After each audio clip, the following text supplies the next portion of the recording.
পাওয়ার আশায়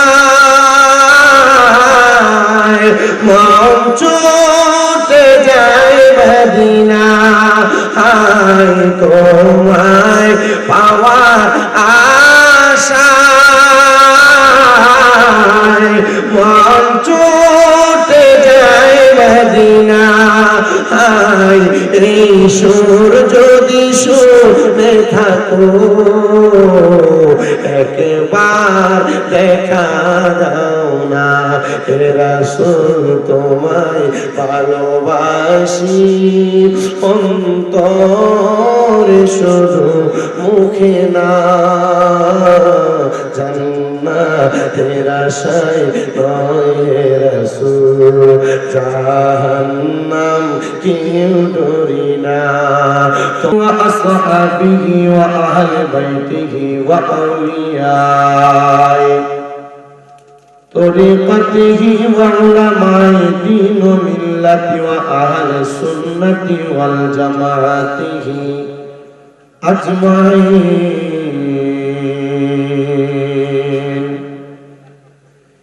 হে আমার এই হবিগঞ্জ জেলার অন্তর্গত কুলপাড়াকই যুবকদের উদ্যোগে 15তম বার্ষিক সুন্নি মহাসম্মেলনের আমার মুসলমান ইমানদারেরা, আপনারা কেউ একটা জবান বন্ধ রাখবেন না, জবানটা ছেড়ে দিয়ে মুহাব্বতের আওয়াজে বলেন আমাদের জবান যিনি দিয়েছেন তিনার নাম কি? আল্লাহর নাম নিলে লাভ আছে না নাই? আমরা দেশের একজাত মুসলমান আছে তারা আল্লাহর নামও নেয় আবার মন্দিরে যায় পূজা দেয়, আছে আছে ঠিক না? আমরা দেশের একজাত মুসলমান আছে যারা আমরা ইয়া নবী সালাম আলাইকা বলে নবীর সালাম দিলে বেদাতি কয়, কিন্তু তারা মন্দিরে যায় পূজার কীর্তন গায়।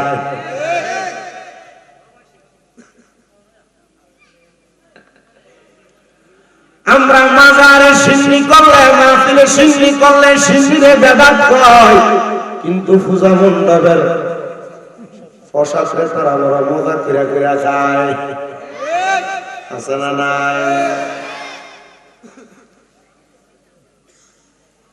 বাড়ি বাড়ি জান্নাতের টিকেট বেচে, টিকেট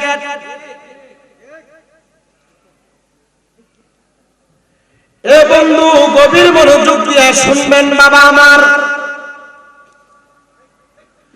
আমি আপনাদের সবার কাছে শুধু পরিচয় জানতে চাই যে আপনারা জবান খুলে বলেন জবানের মালিক কে? আপনারা বলছেন আল্লাহ, কিন্তু আপনাদের জবানের আওয়াজটা একটু আস্তে হয়েছে, যেহেতু ঠান্ডার সময় আমি জানি আপনাদের বড় কষ্ট হচ্ছে, আমি নিজেই দোয়ানদার মানুষ, আমারই কষ্ট হয়, বুড়া মুরব্বীরা বৈশাখে তার বেশি কষ্ট হয়, ওলামেরা না হয়ে যদি একটু কাপড় দেওয়া থাকতো আরো সুন্দর লাগতো। তবে জান্নাতের বাগানে বৈশা কষ্ট করলে আমরা বিশ্বাস রাখি আমার রাহমাতুল লিল আলামিন নবী আমাদেরকে নবীর সামনে জান্নাতে ভাবে বসাইব, কথা কন না ঠিক কিনা? এই জন্য যারা আপনারা জান্নাতের বাগানে বসতেন একটু জবান করে ডান হাতটা তুলে বলেন জবানের মালিক কে? দুটা হাত তুলে বলেন কে? মুহাব্বতের আওয়াজে করে বলেন না ইয়া রাসূলুল্লাহ।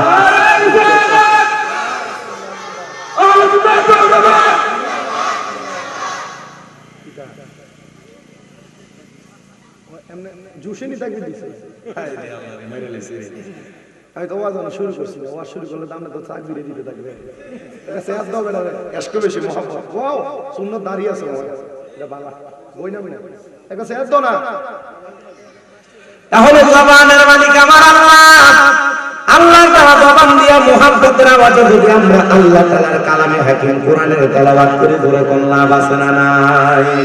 বাজানো আমার পাড়া পৈতালাকার পর্দার অন্তরালের মা বোনেরা, যেহেতু জবানের মালিক আমার আল্লাহ, আল্লাহর দেওয়া জবান দিয়া মুহাব্বতের আওয়াজে আমার আল্লাহ তাআলার কালামে হাকিম কোরআন শরীফের তেলাওয়াত করেন আর করেন আউযু বিল্লাহি মিনাশ শাইতানির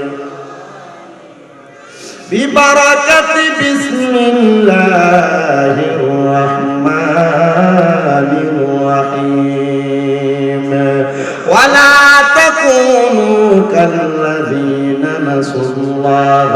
فأنساهم أنفسهم أولئك هم الفاسقون لا يستوي أصحاب النار وأصحاب الجنة أصحاب الجنة هم الفائزون وقال في شان حبيبه ومحبوبه ومعشوقه مخبرا وآمرا إن الله وملائكته يصلون على النبي يا أيها الذين آمنوا صلوا عليه وسلموا تسليما اللهم صل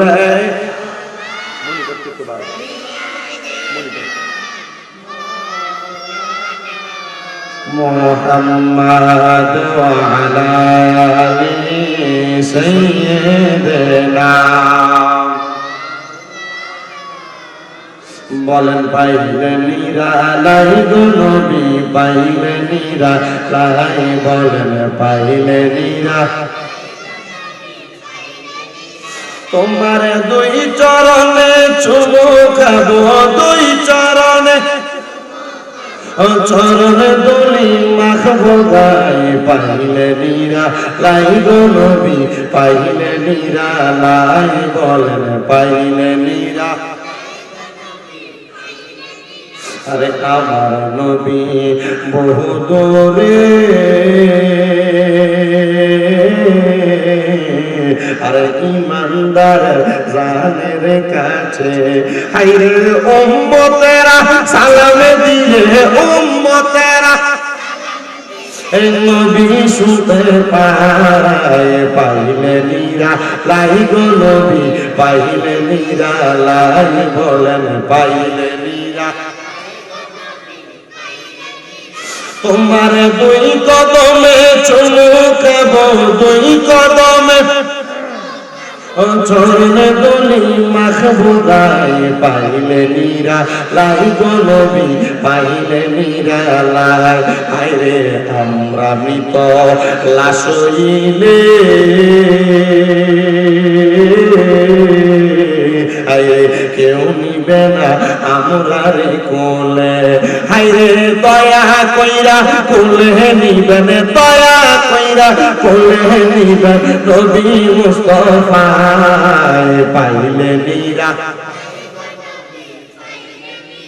লাই বলেন পাইলে নিরা লাই গো নবী পাইলে নিরা লাই আল্লাহুম্মা সাল্লি মোহাব্বতে পড়েন মাওলানা মুহাম্মদ ওয়া আলা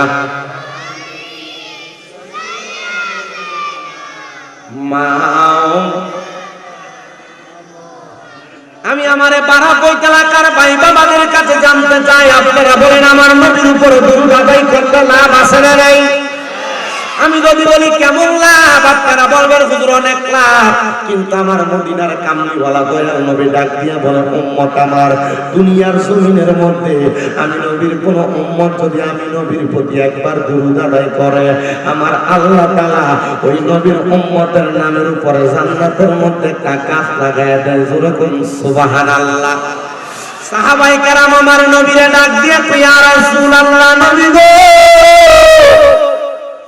ও দয়ার নবী আপনার কাছে জানতে চাই আল্লাহ যদি জান্নাতের মধ্যে একটা গাছ লাগায় দেয় উম্মত মুহাম্মদীর লাভটা কি হবে নবী আমার বলে উম্মত একটা গাছ লাগাইলে ওই গাছের মধ্যে যতগুলা পাতা থাকবে ওই পাতার পরিমাণ সওয়াব কাল ময়দানে মাসুরে তোমার আমলনামায় দেওয়া হবে জোরে জোরে কোন সুবহানাল্লাহ এই জন্য আমার আল্লাহ তাআলা জানায় তাই ও বাবার বান্দার দলেরা তোমরা বেশি বেশি করে ওই নবীর উপর দরুদ আদায় করো।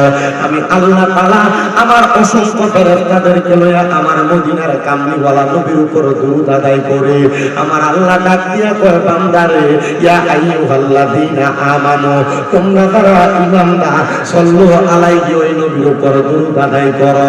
শুধু দরুদ আদায় করো না ওয়া সাল্লিমু তাসলিমা তোমরা ওই নবীর সালাম দাও আদবের সাথে।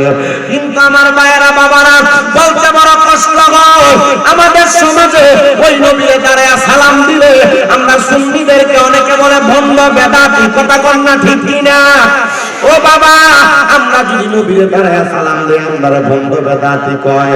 আপনারা হয়তো দেখছেন কয়েকদিন আগে কুমিল্লা শহরের একজন বক্তা আল্লাহ হযরত মাওলানা রায়হান জালালী কিয়াম করতে লাগছিল, তার সামনে থেকে মাইক নিয়ে যায় তারা কিয়াম বন্ধ করে দিয়েছে। আমার মনটা জানতে বড় ইচ্ছা হইছে রে বাবা, আমার নবীর দাঁড়ায়া সালাম দিলে তার মনে কেন এত কষ্ট লাগে? নবীর আগমনের খবর পেয়ে বেজার হয়েছিল শয়তান, আর বর্তমান যুগে নবীর সালাম দিলে বেজার হয় যারা, আমরা বুঝতে দেরি নাই তারাও এক জাতের শয়তান। জোরে কন্যা ঠিক কিনা? ওরে গায়ের দূরে বললে কথা নবীর প্রাণে লাগে ব্যথা, চিরদিন তুই থাকবি না ভুবনে কন্যা, চিরদিন তুই থাকবি না ভুবনে নিরঞ্জনে, দিবে তোরে দোজখের আগুনে বলেন দিবে তোরে গুনে নিরঞ্জনে, দিবে তোরে দোজখ। আমরা নবীরে দাঁড়ায়া সালাম দেই, আমরা আমাদের নিজের ইচ্ছাই দেই না, দেই আমরা আল্লাহর ইচ্ছায়। জোরে কোন না কার ইচ্ছাই দেই? কিন্তু বাবা আমার আল্লাহ তাআলা জানায়া দেয় বান্দা তোমরা যদি ঈমানদার হও ওই নবীরে তোমরা তাদিমের সাথে সালাম দাও, ওই নবীর প্রতি প্রাণ করে দরুদ সালাম আদায় করো। আমার আল্লাহ তাআলা ঈমানদারদেরকে ডাক দিলেন, কোন মুনাফিককে ডাক দেন নাই, কোন মসজিদের ইমাম সাহেবও ডাক দেন নাই। কারণ আমার আল্লাহ জানে বহু মসজিদের ইমাম সাহেবরা মসজিদের মিম্বরে বইয়া আমার নবীর সালাতু সালামের বিরোধিতা করে, কথা কন না ঠিক কিনা? আমার আল্লাহ জানে বহু মসজিদের ইমাম সাহেবরা মসজিদের মিম্বরে বইয়া মাজার বিরোধিতা করে, কথা কন না ঠিক কিনা? আমরা দেখছি 5 আগস্টের পরে সোনার বাংলাদেশের মধ্যে বহু মাজার গুলোরে তারা ভাঙ্গা ফলাইছে, নাম দিছে তৌহিদি জনতা। তৌহিদি জনতা নাম দিয়া আল্লাহর ওলির মাজার বানছে। আমরা বাংলাদেশের সুন্নি মুসলমানের কলিজাতে আঘাত লাগছে, আল্লাহর ওলিদের অন্তরে আঘাত লাগছে। আমি আজকে না শুধু সারা বাংলাদেশে যত জায়গায় মাহফিলে যায়, আমি প্রত্যেকটা মাহফিল থেকে বাংলাদেশের যিনি প্রধান উপদেষ্টা ডক্টর মোহাম্মদ ইউনূস সাহেবের কাছে আমি আপনার জানাইছিলাম, ও ডক্টর মোহাম্মদ ইউনূস সাহেব এবং বাংলাদেশে পরবর্তী নির্বাচন যারা করবেন আপনারা সুন্নি জনতার একটা ওয়াদা দেন যে আপনারা নির্বাচনে ক্ষমতায় আসার পরে মাথার দুই ফকিন্নির ভোলারা বাংছে এরা দুইরা দুইরা মাথার বাংলার বিচার করবেন। তাহলে আমরা আপনাদের সাথে আছি, নচেত আমরা আপনাদের সাথে নাই। এবার আপনারা বলেন সোনার বাংলাদেশে সুফিবাদের তত্ত্ব কারখানা আল্লাহর ওলির মাথার দ্বারা বাংছে, এই ফকিন্নির ভোলারার বিচারক আপনারা সবাই চান কি চান না? কারা কারা চাই তুই হাত তুলে আল্লাহরে দেখা? আল্লাহ আমি বাংলাদেশের প্রশাসন সহ বর্তমান যিনি উপদেষ্টা আমি ডক্টর মোহাম্মদ ইউনূস সাহেবের কাছে বলছিলাম, এর আগে আমি বারবার আবেদন জানাইছি, আপনি যেহেতু ক্ষমতা বাংলাদেশের যে বর্তমানে আপনি ক্ষমতায় বসে আছেন, আপনি থাকা অবস্থায় বাংলাদেশে আল্লাহর ওলির মাজারের যারা বিরোধিতা করে মাজার তারা ভাঙছে, আপনি তাদের একটা বিচারের ব্যবস্থা করে দেন। সুন্নি জনতা আপনার জন্য সারা জীবন দোয়া করব, কথা কন না ঠিক কিনা? কিন্তু বাংলাদেশের মধ্যে যারা এই মাজারগুলা ভাঙছে, মাজার ভাঙার পরে এরা সুন্নিদের মাজার পূজার উপাধি দিছে, মাজারের মধ্যে মসজিদের মধ্যে আগুন ধরাইয়া দিছে। কিন্তু খবর লইয়া দেখা গেছে এরা মাজার ভাঙার পরে দেওয়া মন্দিরে দেওয়া পূজা মণ্ডপে দেওয়া গুণ কীর্তন কইছে, আবার কত সুন্দর বলতেছে পূজা রোজা বলে একরকম। কথা হইল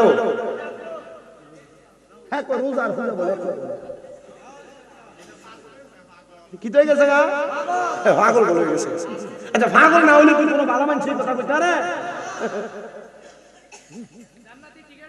কি টিকিট গেলা? হ্যাঁ জান্নাতের টিকিটও বলে দেলা। আল্লাহ বিচার করতে হতো। আমরা কোয়ার দরকার আছে?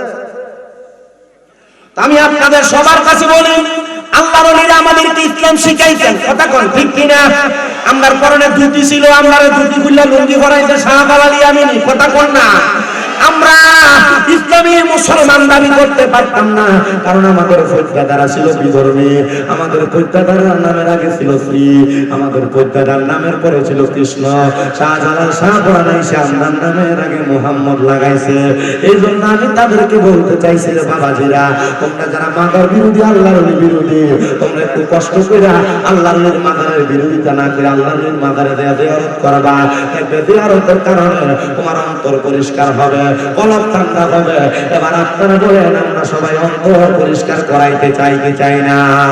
তাহলে জবান খুলে মুহাব্বত একটু জিকির করেন, লা ইলাহা ইল্লাল্লাহ হাসবি রাব্বি জাল্লাল্লাহ, পড়েন হাসবি ও মা ফি কলবি গায়রুল্লাহ নূর মুহাম্মদ ও লা ইলাহা লা বলেন আমরা বড় ভাগ্যবান, আমরা নবী আল্লাহ। আমি জানি ঠান্ডায় অনেকের শরীর এখন ঠান্ডা, আসেন শরীরটা গরম এবং আল্লাহরে খুশি করার জন্য মুহাব্বতের আওয়াজ হয় আমার আল্লাহ তাআলার নামে দাঁতের জিকিরে মশগুল হয়ে যায়। আল্লাহ আল্লাহ আল্লাহ আল্লাহ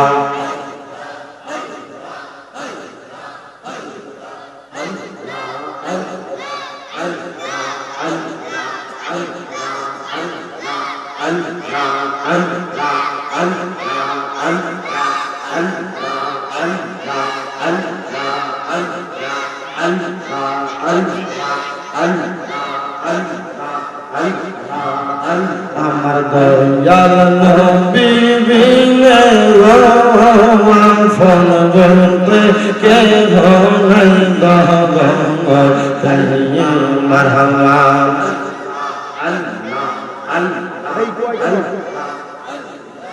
আল্লাহ আল্লাহ দয়াল নবী বিনে ফোন বলতে কে ঘনাই দহব তাই মারহাবা। আল্লাহ আল্লাহ যারা তোমার অতি গয়া গন তারা সবাই মিলে মিশে পড়াইবে কাফন মারহাবা। আল্লাহ আল্লাহ আল্লাহ আল্লাহ মাটির নিচে করবে দাফন, মাটির নিচে করবে দাফন, থাকতে বলে দিবে না আপন, বলবে কে ঘরে আমার দয়াল নবী বিলে গো আপন, বলতে কে ঘরে মারহাবা। আল্লাহ আল্লাহ আল্লাহ আল্লাহ আল্লাহ আল্লাহ আল্লাহ আল্লাহ আল্লাহ আল্লাহ যদি আমার হয় গজে দয়াল নবীর মুহাব্বত আমায় গরিয়তা পবন মারহাবা।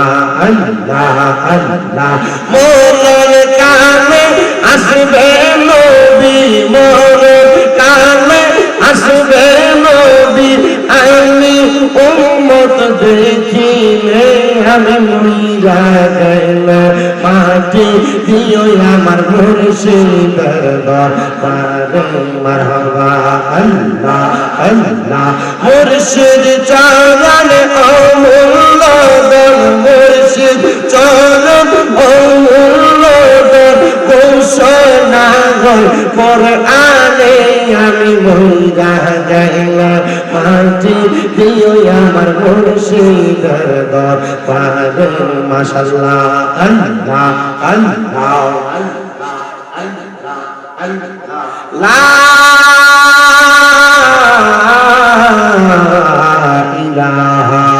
ইল্লাল্লাহ মুহাম্মাদুর রাসূলুল্লাহ সাল্লাল্লাহু আলাইহি ওয়াসাল্লাম। একটা জবান বন্ধ রাখবেন না, জবানটা ছেড়ে দিয়ে বলেন না আলহামদুলিল্লাহ।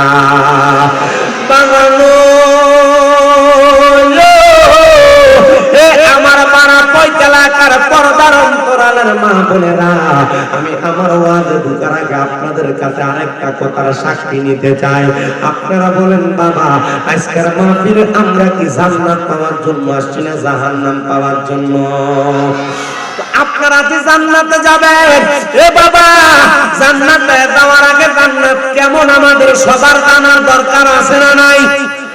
আমার মাহফিল কমিটি বলেছে নবী এবং নবীর 4 সাহাবায়ে কেরাম নিয়ে কথা বলার জন্য আমি আপনাদের কাছে কথা বলবো। আমার দয়াল নবী রাহমাতুল লিল আলামিন নবীজি নবীর সাহাবায়ে কেরামদেরকে বড় ভালোবাসেন। আমার নবী নবীর সাহাবায়ে কেরামদের বড় মুহাব্বত করেন। আর আমরা যারা নবীর উম্মত, আমরা ওই নবীর সাহাবায়ে কেরামদেরকে ভালোবাসবো, কারণ সাহাবায়ে কেরাম হলো নবী প্রেম এবং ঈমানের মাপকাঠি। কথা কন্যা ঠিক কিনা? এবার আমার নবী কেমনে সাহাবায়ে কেরামের মুহাব্বত বুঝায় শুনেন একটু মনোযোগ দিয়ে। নবী আমার জানে দেয়, এ দুনিয়ার মুসলমান ইমানদার শুনো শুনো শুনো রে, আমি দয়াল নবী ঘোষণা করলাম, যেমন মনে করো একটা গাছ, ওই গাছের মধ্যে 4টা ঢাল আছে, ওই 4টা ঢাল যদি একটা কাইটা ফেলা হয় অন্য ডালের মধ্যে ব্যাঘাত ঘটবে, গাছের মধ্যে আঘাত লাগবে, অন্য ডালটা কাইটা ফেললে গাছের মধ্যে আঘাত লাগবে, আরেকটা ডাল কাইটা ফেললে গাছের মধ্যে আঘাত লাগবে, আরেকটা ডাল কাইটা ফেললে গাছের মধ্যে আঘাত লাগবে।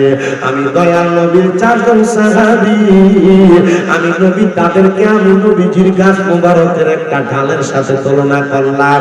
একটা ডাল কাটলে যেমন ওই গাছটার মধ্যে আঘাত লাগে, কষ্ট লাগে, আমি নবীর কোন সাহাবায়ে কেরামকে যদি কেউ কষ্ট দেয় আমি নবীর তেমন কষ্ট লাগে। আমি নবীর কোন সাহাবায়ে কেরামকে নিয়ে যদি কেউ মন্তব্য করে আমি নবীর কাছে বড় মায়া লাগে। নবী গো,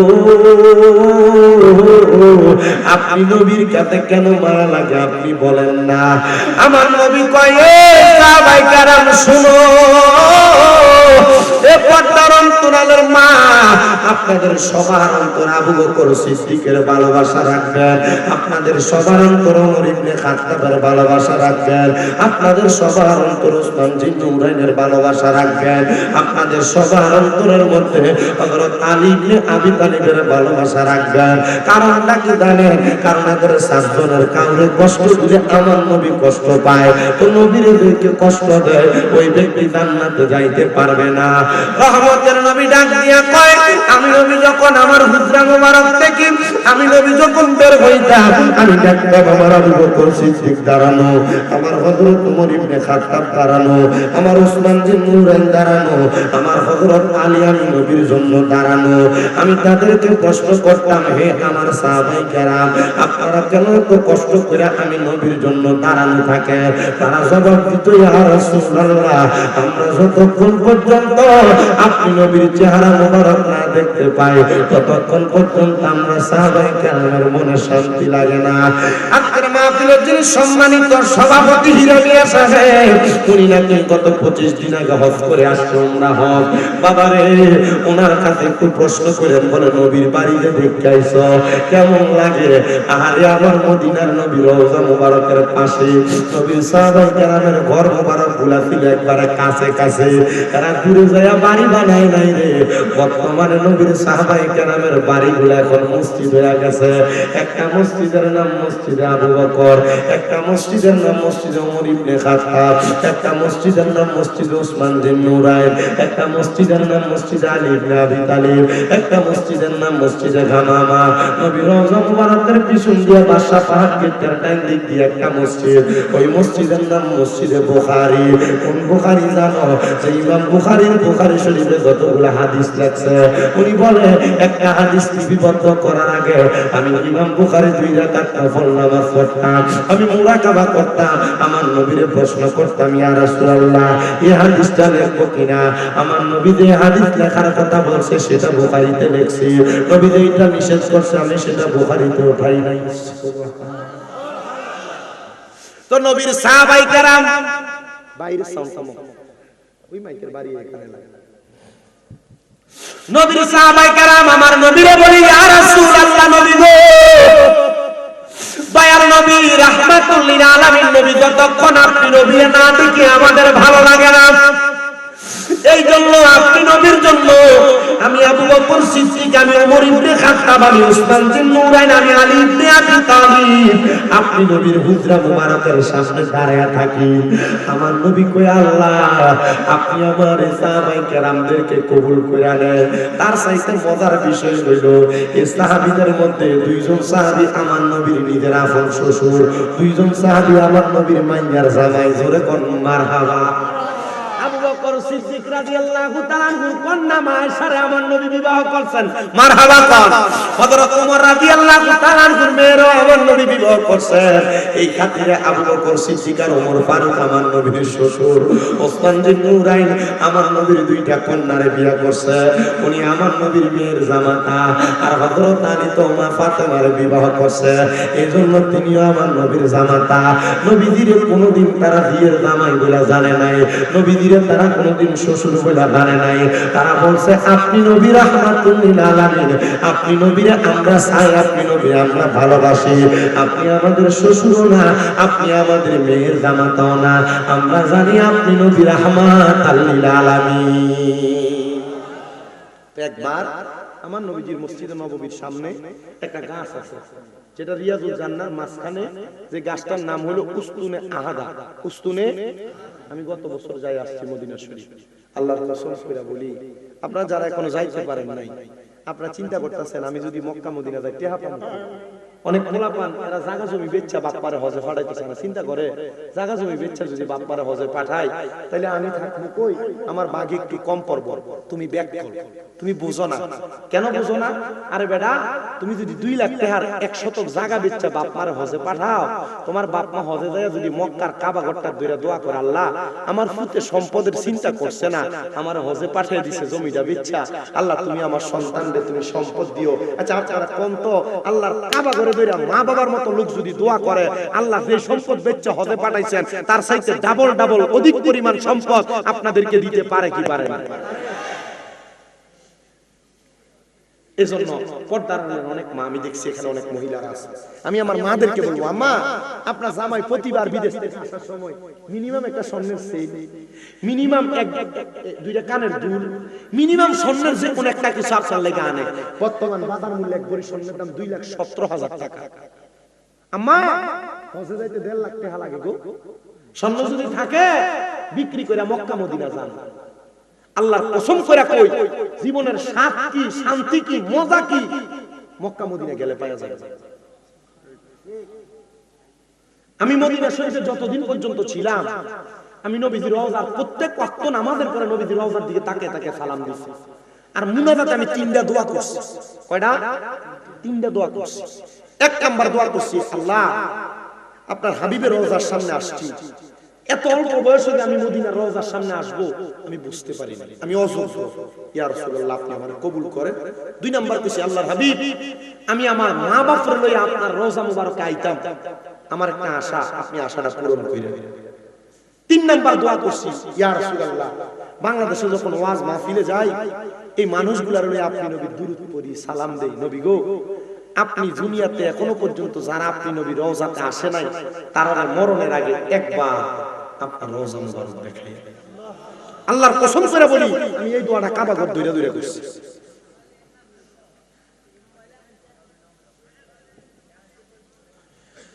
তো মদিনার রওজা মুবারকের যে জায়গা আছে জায়গাটার নাম হলো রিয়াজুল জান্নাহ কি জান্নাত এটা জান্নাতের একটা টুকরা বলেন যারা হজ করতে যায় আগে বারবার যাওয়া যাইতো বর্তমানে মুসুকের মাধ্যমে প্রত্যেক হাজি একবার যাইতে পারে যে রিয়াজুল জান্নাহর মধ্যে নামাজ আদায় করলে জান্নাতের টুকরার মধ্যে নামাজ আদায় করার সওয়াব পাওয়া যায় হায়রে দুনিয়ার মুসলমান ইমানদার আমার নবীজির রিয়াজুল জান্নাহর ভিতরে 3টা একটা গাছের নাম হলো উস্তুনে হান্নানা যে গাছ গাছটার মধ্যে ধইরা আমার নবী দুবার খুতবা দিত। নবী যখন মিম্বারে দাঁড়িয়ে খুতবা দিতে ওই গাছটা আমার নবীর বিরহে কান্নাকাটি করছে। আমার নবী এটারে সম্মানিত বানিয়ে দিতে। আরেকটা গাছের নাম হলো উস্তুনে আয়েশা। যেই গাছটার নিচে বৈশা আমার নবীজি রজনীতে আম্মা জান আয়েশা সিদ্দিকার সঙ্গে কথা বলতেন। আম্মা জান আয়েশা সিদ্দিকার ডান রান মুবারক পুরো মুবারকে মাথা রাইখা আমার নবী কথা বলতেন। আরেকটা গাছ আছে উস্তুনে আহাদা, ওই উস্তুনে আহাদা গাছটার নিচে বৈশা আমার নবী দূর দূরান্তের মুসল্লিদের সাথে কথা বলতেন। ওই উস্তুনে আহাদা গাছটার নিচে বৈশা আমার নবী হযরত আবু বকর সিদ্দিক, হযরত ওমর ইবনে খাত্তাব, হযরত ওসমান বিন নুরাইনের হযরত আলী রাদিয়াল্লাহু তাআলা ঘুরে নিয়ে বসতে আমার নবী সাহাবায়ে কেরামের কাছে জান্নাতের বর্ণনা দিতেছে। সাহাবীরা ডাক দিয়ে কই নবী গো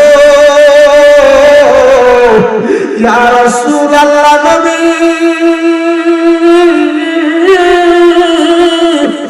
আপনি বলেন না গো নবী, আল্লাহ যে আমাদেরকে জান্নাত দিবে, ওই জান্নাত দেখতে কেমন?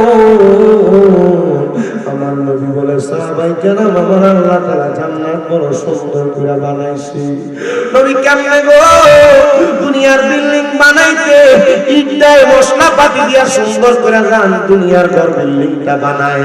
আমার নবী কয় জান্নাত যে আল্লাহ বানাইছে, ওই জান্নাত বানানোর সময় আমার আল্লাহ একটা স্বর্ণের ইট দিছে আর একটা রূপার ইট দিছে, মাঝখান দিয়া লাল ইয়াকুত জামারুত পাথর দিয়া আমার আল্লাহ তাআলা জান্নাতে জোড়া লাগাইছে। স্বর্ণ রূপার ইট দিয়া জান্নাত বানাইছে। আপনি একটা বাড়ি ভাড়া নিবেন, মাসিক ভাড়া 10,000 হবিগঞ্জ শহরে। কেউ যদি কয় যে 10,000 টাকা ভাড়া লাগবে দোতলার ভিতরে রুম, 4 রুম, আপনি কি রুম দিতে হন সারা 10,000 দিয়ে লাইবেন? দেওয়া লাগতো না? সাহাবায়ে কেরাম কই ইয়া রাসূলুল্লাহ, নবী যে জান্নাতে আপনার সাহাবায়ে কেরাম থাকবে, আপনি নবী বলেন ওই জান্নাত দেখতে কেমন? আমার নবী বলেন স্বর্ণ এবং রূপার দিয়া লাল জামারুত ইয়াকুত পাথর দিয়ে আমার আল্লাহ তাআলা সুন্দর করে জান্নাতটারে বানাইছে। ওই জান্নাতটারে বানায়া আমার আল্লাহ তাআলা কত সুন্দর করে রাইখা দিয়েছে। সাহাবায়ে কেরাম ডাক দিয়া কই ইয়া রাসূলুল্লাহ, নবী ওই জান্নাতে কি আপনার উম্মত প্রবেশ করবে? নবী আমার বলে কয়লা নাম, হ্যাঁ অবশ্যই জান্নাতের মধ্যে আমার উম্মতরা প্রবেশ করবে। সাহাবায়ে কেরাম বলে ইয়া রাসূলুল্লাহ, আপনি নবীর আমরা কোন জায়গায় তালাশ করব? একজন সাহাবী ডাক দিয়া কই ইয়া রাসূলুল্লাহ, নবী গো আপনি নবীর কোন উম্মত যদি মিজানের পাল্লায় যে জায়গায় আপনি নবীর উম্মতের নেক আমল আর বদ আমল ওজন করা হবে, ওই জায়গায় যদি ধরে খায়া যায়, আপনি নবী বলেন না আপনার ওই উম্মতকে আপনি নবীর মিজানের পাল্লায় পাইবনি? নবী আমার কয় সাহাবী, হ্যাঁ আমি নবী মিজানের পাল্লার মধ্যে উপস্থিত থাইকা আমার উম্মতের সেই জায়গার মধ্যে সুপারিশ করব। 2 নাম্বার ইয়া রাসূলুল্লাহ, আপনি নবীর কোন উম্মত যদি হাউজে কাউসারের কাছে বিপদে পড়া যায়, কাউসারের পানি না পায়, আপনি নবীকে আপনার উম্মতের কাউসারের পানি পিলাইবেন নি? নবী আমার কয় হ্যাঁ আমি দয়াল নবী কাউসারের সামনে হাজির থাকব, আমার উম্মতের কাউসারের পানি পিলাইব। 3 নাম্বার ইয়া রাসূলুল্লাহ, আপনার কোন উম্মত যদি ফুলসিরাতের কাছে দেয়া বিপদে পড়া যায়, আপনি নবী বলেন না আপনার উম্মতের আপনি নবী ফুলসিরাত পার করবেন নি? নবী আমার কয় সাহাবী, হ্যাঁ পার করব। 5জন সাহাবীর ভিতরে 3 জনের কথার জবাব দিতে আরেকজন সাহাবী দাঁড়ায় কই ইয়া রাসূলুল্লাহ, মনে করেন আপনি নবীর একটা উম্মত ফুলসিরাতের কাছে, আরেকটা উম্মত মিজানের কাছে, আরেকটা উম্মত আপনার হাউজে কাউসারের কাছে বিপদে পড়া গেছে। এক টাইমে যদি আপনার 3 জন উম্মত 3 জায়গায় বিপদে পড়া যায়, আপনি নবী কেমনে উদ্ধার করবেন? নবী কয়জন? জোরে কও, নবী কয়জন? সাহাবী প্রশ্ন করছে, মিজানের কাছে বিপদে পড়লে বাঁচাইবেন? বাঁচাবো। ফুলসিরাতের কাছে বিপদে পড়লে বাঁচাইবেন? বাঁচাবো। হাউজে কাউসারের কাছে বিপদে পড়লে বাঁচাইবেন? বাঁচাবো। আরেকজন প্রশ্ন করছে, ইয়া রাসূলুল্লাহ এক টাইমে যদি 3 জায়গায় বিপদে পড়ে? সুবহানাল্লাহ। আরো জোরে কন্যা সুবহানাল্লাহ। আমার দয়াল নবী কয় সাহাবী, আমার আল্লাহ না বলছে ওয়া মা আরসালনাকা ইল্লা রাহমাতাল লিল আলামিন, তোমার নবী রাহমাতুল লিল আলামিন। আমি নবীর কোন উম্মত যদি একই টাইমে তিন জায়গার মধ্যে বিপদে পড়ে যায়, আমি রাহমাতুল লিল আলামিন নবীজি ওই উম্মতকে উদ্ধার করার জন্য আল্লাহ তাআলা তখন আমি নবীর সেই ক্ষমতা দান করবে। জবান খুলে জোরে জোরে বলেন আল্লাহু আকবার। একই টাইমে তিন জায়গায় নবী উপস্থিত হওয়ার ক্ষমতা নবীরে দিচ্ছে কি আল্লাহ। আর আমরা নবীরে হাজির নাজির করলে কয় সুন্নিরা বেদাত, কথা কয় না। নবীরে হাজির বললে সুন্নিরা কি কয়? বেদাতি কি না? দেখ সুন্নি মুরব্বির বাত কিটা, এরা ঈমান নাই। আহলে সুন্নাত ওয়াল জামাতের আকীদা, আমার নবীজি ঈমানদারের কাছে আসে। কথা কন। আমার আল্লাহ তাআলার কোরআনের কথা, নবীর বাণীও, আন-নাবিয়্যু আওলা বিল মুমিনিনা মিন আনফুসিহিম। আওলা বমানা আকরা, নফস বমানা রূহ। ঈমানদারের জানের চাইতে আরো কাছে আমার দয়াল নবীজি। কার কাছে? আমরা মাতুই না করে। আর ভুল হইলে অসুবিধা নাই, এটা স্কুলে না ভিডিও, আমি ভিতরে আমি আর কুমিল্লা তো আইছে, আমি আপনাদের ভিতরে গেলাম, আপনারা আমার বাইন্দা রেখে দিবেন।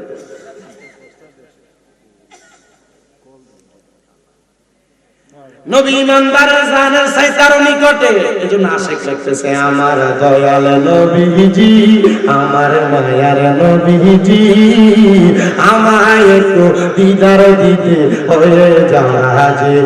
আমার দয়াল নবীজি, আমার মায়ার নবীজি, আমায় একটু দিদার দিতে হয়ে যাচ্ছে।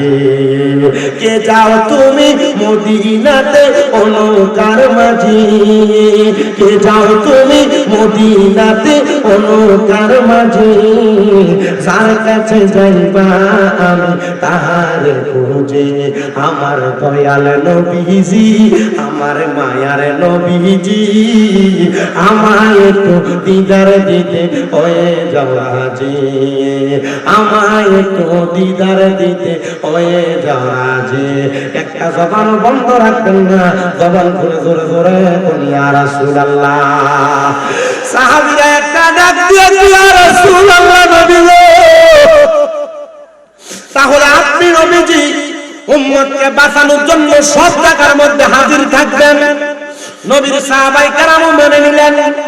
আল্লাহর নবী রাহমাতুল লিল আলামিন নবী একজন সাচ্চা পাক্কা শেখ হযরতে আবু ইউসুফ তাফতাদানি রাহমাতুল্লাহ আলাইহি বলেন, এ জান্নাতের আশা করতে করতে আমি আবু ইউসুফ বিয়া করি নাই।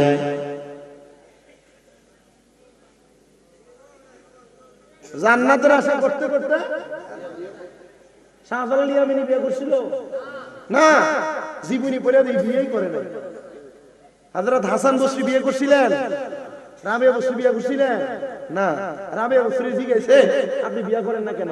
উনি কইছে আমি যদি বিবাহের বন্ধনে আবদ্ধ হই, আর আমি বিয়ার বন্ধনে আবদ্ধ হওয়ার কারণে আমার মনিব যদি আমার কষ্ট করে, সংসার জীবনে সময় দিতে যায়, আমি আমার মনিবের একটু সময় কম দিছি, তাহলে আমি আমার মনিবের কাছে জবাব দিতে পারবো।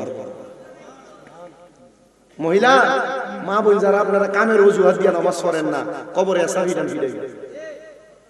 আপনার যারা বেড়াই নাছেন সংসারের মায়ায় পড়ে কামাই রুজি করতে দেয়া, নামাজের ওয়াক্তে আযান দিয়া দিয়ে আপনি ইবাদত করেন না, আপনারও ফিডা কম ফিরে চলবে। আমি আপনাদের সবার কাছে আমার ওয়াজটা একটু বোঝানোর চেষ্টা করি। হযরত আবু ইউসুফ তাফতাদানি বলেন আমি বিবাহ করি নাই, আমি মানুষের কাছে শুধু দ্বীনের দাওয়াত পৌঁছাইতেছিলাম। সবাই আমি আবু ইউসুফ তাফতাদানিকে পছন্দ করতে লাগলেন, ভালোবাসতে লাগলেন। এবার আমি একদিন এলাকার সব মানুষের কাছে ভালো করে দাওয়াত পৌঁছান জানা, কিছু মানুষ তাই টেটনা টাইপের, মোল্লারা যদি আমার কাছে দাওয়াত নিয়ে যায়, ও ইয়া তুমি যে দাওয়াত নিয়ে আসছো তোমার কত দেয়? আপনারা কে কতটুকু জানেন আমি জানি না। আমি কিন্তু দাওয়াত ইসলামী সংগঠন আছে এলাকায় আছে, আমি কিন্তু দাওয়াত ইসলামের হয়ে অনেকদিন পর্যন্ত কাজ করছি। আমি আত্মার তো যখন প্রথম লয়ে যাইতো আমরা এমনি সেটাইতাম, তা গাটি লয়ে ঘুরলে আর মানুষের দাওয়াত দিলে তোমরা লাভ কি? তো আমি তো পড়ে গেছিলাম একটা ব্যবসার ভিতরে। আরে কি লাভ হইতো? আল্লাহ আল্লাহ রাসূলকে খুশি করবার লাগে দাওয়াত দেই, আপনি আমার লাভ তো হইতাছে।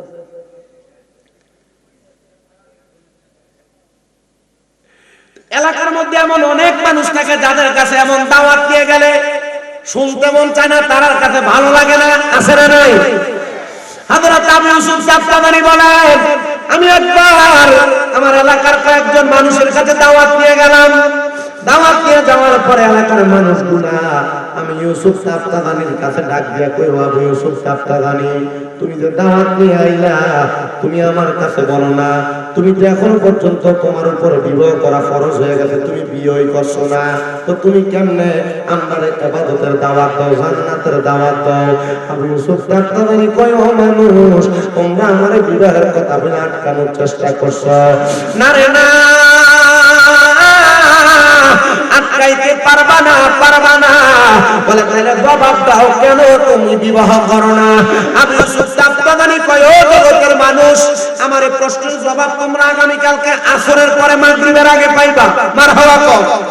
তোমরা আগামী কালকে আসরের পরে মাগরিবের নামাজের আগে আমার বাড়িতে যাইবা, আমার সঙ্গে সাক্ষাৎ করবা, আমি তোমাদেরকে দাওয়াত দিলাম, তখন আমি তোমাদেরকে আমার বিবাহ না করার কারণ বলবো। আবু ইউসুফ সাফতাবানীর কথা শুনে তারা বড় পাগল, অবাক হয়ে গেলেন। তারা বলে, ঠিক আছে, আমরা পুরো এলাকার মানুষ আবু ইউসুফের কাছে যাব, আবু ইউসুফের কথা শুনবো, আবু ইউসুফ আমাদেরকে প্রশ্নের জবাব দিলে তারপরে আমরা আবু ইউসুফের কাছে হাত রেখে ইসলাম ধর্ম গ্রহণ করে জান্নাত পাওয়ার জন্য আমরা ইবাদত করব। সবাই আবু ইউসুফের কথায় রাজি। পরের দিন আসরের নামাজ সময় ওয়াক্ত হয়ে গেছে, সবাই আবু ইউসুফ সাফতাবানীর বাড়িতে গেছে। মনে করেন এই স্টেজটা হইলো আবু ইউসুফ সাফতাবানীর বাড়ি, আর এই আবু ইউসুফ সাফতাবানীর এলাকা হইলো এটা পুরা। তো সবাই চারিদিক থেকে আবু ইউসুফ সাফতাবানীর বাড়িতে ঢুকতেছে, কিন্তু আবু ইউসুফ সাফতাবানীর রাইতের ভিতরে কই থেকে জানি বড় বড় গাছের গুড়িয়াই না তার ঘরটার সামনেটার ভিতরে গাড়ায় দিছে। মানে ঘরে প্রবেশ করার রাস্তা কি করছে? বন্ধ করে দিয়েছে। সবাই ওই গাছের বাহির থেকে ডাক দিয়ে কয়, এ আবু ইউসুফ সাফতাবানী, তোমার ঘরে প্রবেশ করার দরজা বন্ধ, তুমি আমাদেরকে দাওয়াত দিছো।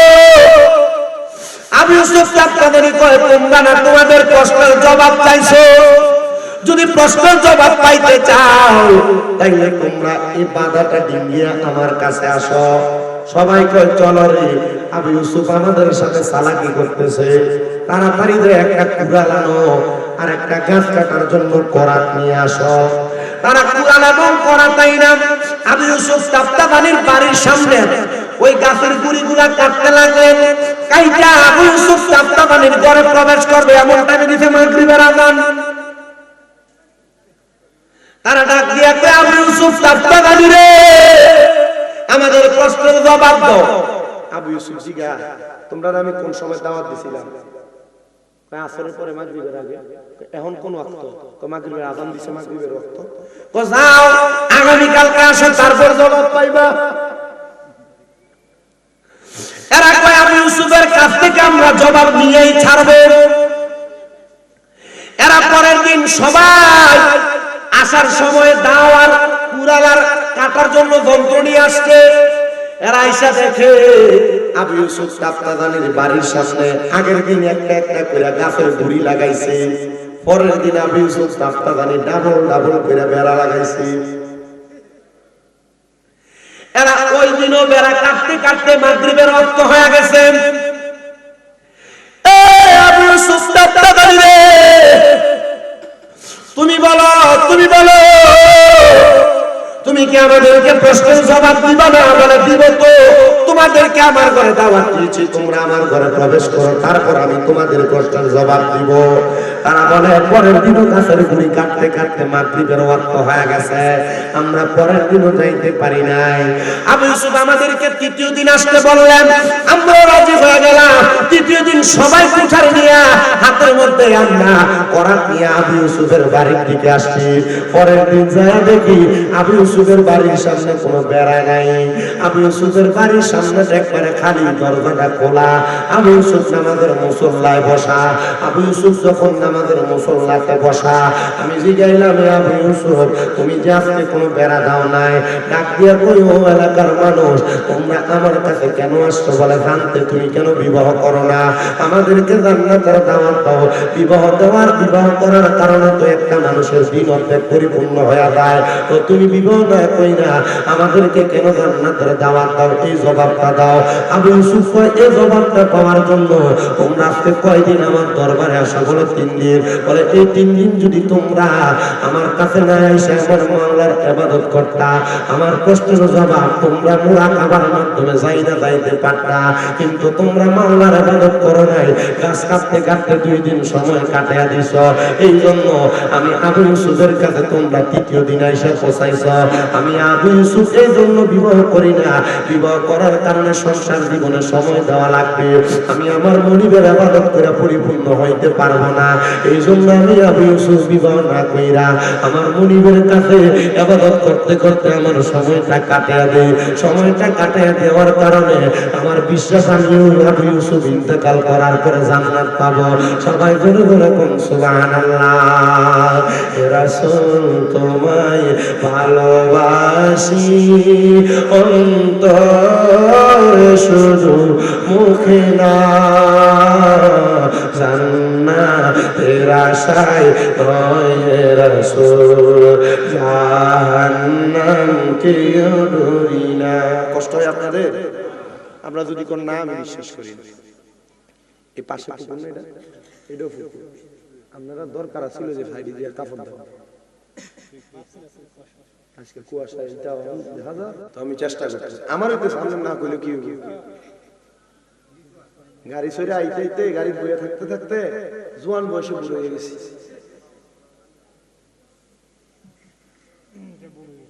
একটু মোহাব্বতে আপনারা পড়বেন, হে রাসূল তোমায় ভালোবাসি অন্তরে শুধু মুখে না,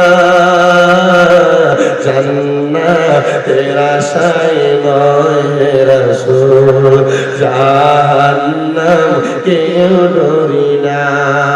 তোমায় পাওয়ার আশায় মন ছুটে যায় মদিনা, হায় তোমায় পাওয়ার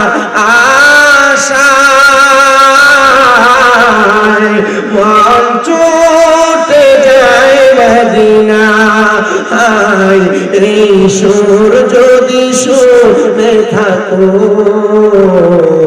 একবার দেখা দাও না, হে রাসূল তোমায় ভালোবাসি অন্তরে শুধু মুখে না, জান্নাতের আশায় নয় হে রাসূল, জাহান্নামকে ডরি না। তোমার ওই নাম শুনিলাম, দু চোখে দেখিলাম না, তোমার ওই নাম শুনিলাম, 2 চোখে দেখলাম না, এই সুর যদি শুনে থাকো একবার দেখা দাও না, হে রাসূল তোমায় ভালোবাসি অন্তরে শুধু মুখে না, জান্নাতের আশায় নয় হে রাসূল, জাহান্নামকে ডরি না। আবু ইউসুফ সাত্তাদারি এলাকার মানুষরা বলে, এলাকার মানুষ আমি এজন্য বিবাহ করি না, তোমরা কি আমার এখন অপরাধী বলবা? তোমরা কি আমারে দোষী বলবা? রে বাবাজিরা, বিবাহ করার পরে সংসার জীবনে যাওয়ার কারণে আপনার কত ওয়াক্ত নামাজ ছুটে যায়? বিবাহ করার কারণে সংসার জীবন, ছেলেমেয়ের পড়ালেখার খরচ যোগাইতে যায়, কাজকর্মে গেলে আপনার কত ইবাদত ছুটে যায়। কত কাজের মধ্যে আপনি মিথ্যা কথা বলেন। আপনার দুনিয়ার জমিনের মধ্যে আল্লাহ তাআলাকে খুশি করার মতো কোনো কাজ থাকে না। ইউসুফ তাফতাদানি কয়, জগতের মানুষ, আমি আর কোনোদিন তোমাদের কাছে দাওয়াত দিয়ে যাইতাম না। তাহলে যাও, তোমরা যদি জান্নাতে ভালোবাসো তাইলে তোমরা জান্নাতে যাওয়ার চেষ্টা করবা। তারা কয় আমরা জান্নাত পাইতাম কেমনে? আমি ইউসুফ তাফতাদানি কয় ইবাদতের মাধ্যমে। বলে কোন ইবাদত আল্লাহ করেন? কয় ইন্নাল্লাযীনা আমানু ওয়া আমিলুস সালিহাতি উলাইকা হুম খায়রুল বারিয়া। আল্লাহ জানায়া দেয়, বান্দা নিশ্চয় যারা ঈমান আনয়ন করে, নেক আমল করে, আমি আল্লাহ বললাম তারাই হলো দুনিয়ার সবচেয়ে ভালো মানুষ। আল্লাহ এই ভালো মানুষদের পুরস্কার কোনটা? আল্লাহ কয় জাযাউহুম ইনদা রাব্বিহিম জান্নাতুল আদন। ওই ভালো মানুষের পুরস্কার হলো জান্নাতুল আদন। মাবুদ জান্নাতুল আদন দিবেন কথা সত্য। ওই জান্নাতুল আদন কি সবাই পাবেনি? বলে যদি দুনিয়ার মানুষ অন্তরে আল্লাহ এবং তার রাসূলের ভালোবাসা নিয়ে সাহাবায়ে কেরামের মুহাব্বত নিয়ে ইন্তেকাল করতে পারে, তারা ওই জান্নাতের অধিকারী হইতে পারবে। আবু ইউসুফ তাফতাদানির কাছে আবার হিন্দু একটা লোক এসে ডাকে, আবু ইউসুফ, তুমি যেহেতু কইছো জান্নাত পাইবো, তুমি যদি আমার জান্নাতের গ্যারান্টি দিতে পারো তাহলে আমার কালেমা পড়াও। আবু ইউসুফ করে পাগলা কইতে গেছে। আবু ইউসুফ তাফতাদানি কয় ঠিক আছে, তুমি কালেমা পড়ো।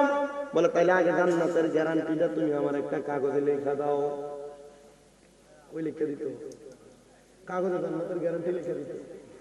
বলে কাগজে লিখলে লাভটা কি হবে? বলে আমার মরার পরে আমার কাফনের মধ্যে লেখা দিও। এজন্য তা আশিক সুরে সুরে লেখছে, আমার কাফনে দিছি নবীজির নাম, বলিস না রে বলিস না, কাফনে দিছি নবীজির নাম, বলিস না রে বলিস না, আমার রক্তের বাঁধন আত্মার স্বজন শোনো দিয়ে মন, সবার কাছে আমি করি এটাই আবেদন। আমি হঠাৎ করে মরে গেলে, হঠাৎ করে মরে গেলে কান্দিস না কেউ, কান্দিস না, কাফনে দিছি নবীজির নাম, বলিস না রে বলিস না, কাফনে দিছি নবীজির নাম, বলিস। ওরে লাশকে নিয়ে গরম জলে গোসলের পড়ে, বিছানাটা সাজাই দিবি খুশবু আতরে।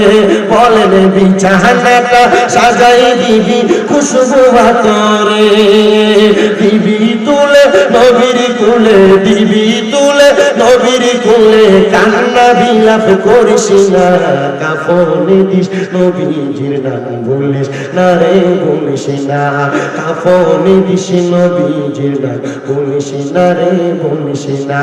তুলা সাজাই পালকি চড়াই নিবিরে যখন, নাতে রাসূল পাঠ করিও ও বৈরাতি গণ, নাতে রাসূল পাঠ করিও ও বৈরাতি গণ, দিবি তুলে নবীর কুলে, দিবি তুলে নবীর কুলে, দাঁত বেদাত বলিস না, কাফনে দিস নবীজির নাম, বলিস না রে বলিস না। আমি হঠাৎ করে গেলে মোরে, হঠাৎ করে গেলে মোরে, কান্না বিলাপ করিস না, কাফনে দিস নবীজির নাম, বলিস না রে বলিস না। জবানটা ছেড়ে দিয়ে উচ্চ কণ্ঠে জোরে জোরে কোন আল্লাহু আকবার। হিন্দু লোকটা এসে ডাক দিয়ে গো, এ আবু ইউসুফ, আমি ইসলাম ধর্ম গ্রহণ করতাম রে, তুমি আমার জান্নাতের গ্যারান্টি দিবানি? আবু ইউসুফ কয় আসো রে আসো, আমি তোমার জান্নাতের গ্যারান্টিটা দিয়া দিব। আবু ইউসুফ ডাক দিয়া কয় জগতের মানুষ, ওই ব্যক্তি যখন ইসলাম ধর্ম গ্রহণ করতে আসছে, পুরা এলাকার মানুষ আমার সামনে নিয়ে আইছে, কাগজটা আমার সামনে দিয়া কয় আবু ইউসুফ, কাগজের মধ্যে লেখা দাও যে আমি ইসলাম ধর্ম গ্রহণ করার কারণে জান্নাতে যাবো। আবু ইউসুফ আমি কাগজে লেখা দিলাম ইসলামের সত্যতা প্রমাণ করানোর জন্য, কাগজে লেখা তারা দিলাম, আর সেও আমার সাথে জবান মিলিয়ে পড়ছেন না। ইলাহা ইল্লাল্লাহু মুহাম্মাদুর রাসূলুল্লাহ সাল্লাল্লাহু আলাইহি ওয়াসাল্লাম। ধরে ধরে কন্যা আল্লাহু আকবার। সে কালেমা পড়ছে। আবু ইউসুফ বলে, এ বাবা, তবে তুমি কালেমা পড়ছো, জান্নাতের গ্যারান্টিও তোমারে লিখে দিলাম। তবে শর্ত হলো তুমি আগামী 1 সপ্তাহ পর্যন্ত আমার সাথে থাকবা। আমি যেমনি ইবাদত করি আমার মতো করে ইবাদত করবা, আমি যেভাবে নামাজ পড়ি আমার মতো করে নামাজ পড়বা, আমি যেমন করে আল্লাহ তাআলার ইবাদতে মশগুল থাকি এমন করে ইবাদতে মশগুল থাকবা। আবু ইউসুফ তাফতাদানি বলেন, ওই লোকটা আমার সাথে একদিন 2 দিন না, একটানা 7 দিন পর্যন্ত ইবাদত করেছে। 7 দিন পর্যন্ত ইবাদত করার পর 7 দিনের দিন ওই লোকটা আমি আবু ইউসুফের কাছে ডাক দিয়া কই, হুজুর ও হুজুর, আজকে তো 7 দিন শেষ, আমি আপনার কাছ থেকে চলে যাব। হুজুর, আজকে আপনি এমন ভাবে আমার একটা মুরাকাবা করাইবেন অথবা নামাজ আদায় করাইবেন যেন আমি আপনার দরবার থেকে যাওয়ার কথা ভুইলা যায়। উনি এই কথাটা শুনে ডাক দিয়া কয়, ও বাবা, আমি জানি না তুমি আমার দরবার থেকে যাবে কিনা, তবে আমি যে তোমার জান্নাতের গ্যারান্টিটা লিখে দিলাম, এটার জন্য আমি আমার আল্লাহর কাছে সারা জীবন কান্নাকাটি করব। ওই লোকটা কয়, হুজুর ঠিক আছে, আপনি আপনার সাথে আমার ইবাদত করার। আবু ইউসুফ তাফতাদানি কয়, তুমি আমার ঘরের এই কন্যাটার মধ্যে ইবাদত করো, আমি এই কন্যার ইবাদত করব। এবার 2 জনে ইবাদতে মশগুল। আবু ইউসুফ তাফতাদানি বলে, আমি দেখলাম সকাল হয়ে গেছে, আমি নামাজ পড়ি কিন্তু সেই ব্যক্তি নামাজের জন্য ওঠে না, উনি সাজদায় পড়ে রয়েছে। আমি তার সামনে যখন গেলাম, আমি তার ডাক দিতে লাগলাম, ও বাজার ওঠেন না গো, আপনি ওঠেন, নামাজের ওয়াক্ত হয়ে গেছে। আমি দেখছি রে ফজরের নামাজের ওয়াক্ত হয়ে গেছে, কিন্তু আল্লাহর বান্দা সাজদা থেকে মাথা উঠায় না।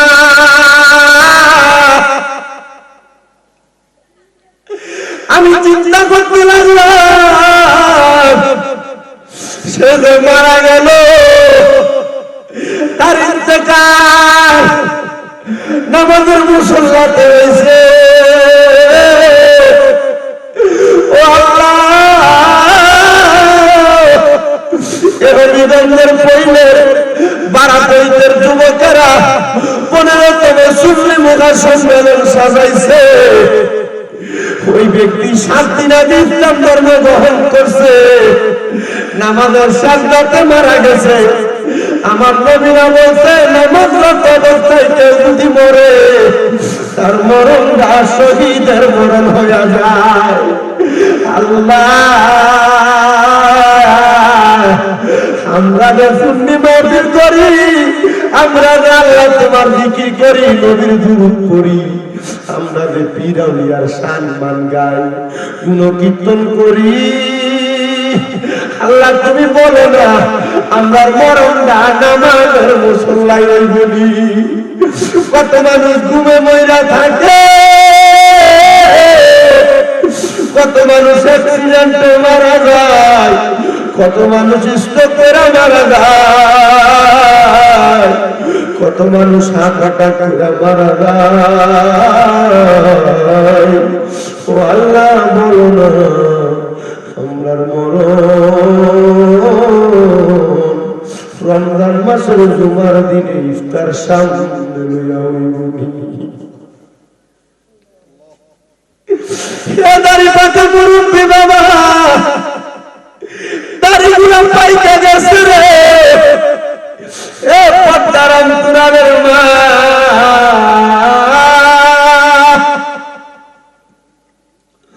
সকালবেলা ঘুম থেকে ওঠা, পুরাতন জামা কাপড় ধোয়া, ডেকসি ধোয়া, সন্তান স্কুলে পাঠানো, দুপুরের জন্য রান্না করা, নিজের গাঁ গোসল দিয়া খানা দানা খায় আবার ঘুমানো, সন্ধ্যাবেলা টিভি সিরিয়াল করা দেখা, আবার রাত্র হইলে ঘুমায় যাওয়া, এটা জিন্দিগি না বাবারে। সকাল 7টা 8টার মধ্যে কাজে বের হইয়া সন্ধ্যা 6টা 7টায় বাড়িতে আসা, 5 ওয়াক্ত মসজিদে নামাজ, এটা জিন্দিগি না রে। তোমার জিন্দিগি কোনটা জানো? যে জিন্দেগিতে পাঁচ ওয়াক্ত নামাজ নাই এটা জিন্দেগি না, এটা গুনাহের জিন্দেগি। যে জিন্দেগিতে নামাজ আছে, পাঁচ ওয়াক্ত রোজা আছে, যে জিন্দেগিতে নবীর সুন্নাত আছে, এটাই জিন্দেগি। এই জিন্দেগি দিয়া বন্দেগি, জিন্দেগিতে বন্দেগির কারণে কবরের জিন্দেগি হবে তোমার নাজাতের জিন্দেগি। যুবক ভাইরা নামাজ ছেড়ে দেন, আপনারা যারা দেন আপনার পাও আমার সামনে দেন। মুরব্বী আপনাদের যাদের বয়স হয়ে গেছে, আপনারা কি চিন্তা করতেছেন আপনারা কি কোনোদিন মরবেন না? মরার পরে কবরে যাওয়ার পর আপনি কি প্রশ্নের জবাব দিবেন না? আপনি কি জানেন আউয়ালু মা ইউহাসাবু বিহিল আবদু ইয়াউমাল কিয়ামাতিস সালাহ?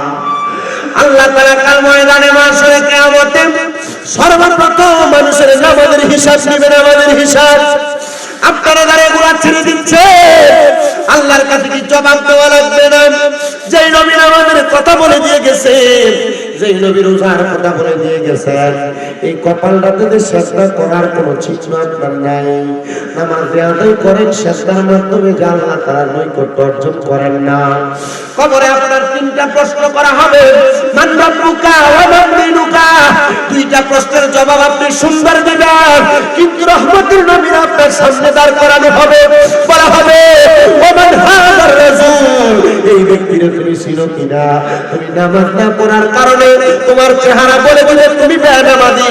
নবী যদি তোমার চেহারা দিয়ে তাকায় কয় তোমারে আমি চিনি না, জবাব নাই, জবাব নাই, জবাব নাই। এ পর্দার অন্তরালের মা, আমি চাই না গো হবিগঞ্জের পইলের বাড়া পইতের কোন মা বোনেরা তোকে যাক। আমি চাই না রে সোনার বাংলাদেশের কোন মহিলা তোমাকে যাক। ভারত ইন্ডিয়া সারা বিশ্বের যত আমার ভক্তরা আছে, আমার কোন মহিলা মা বোন তোমাকে যাক।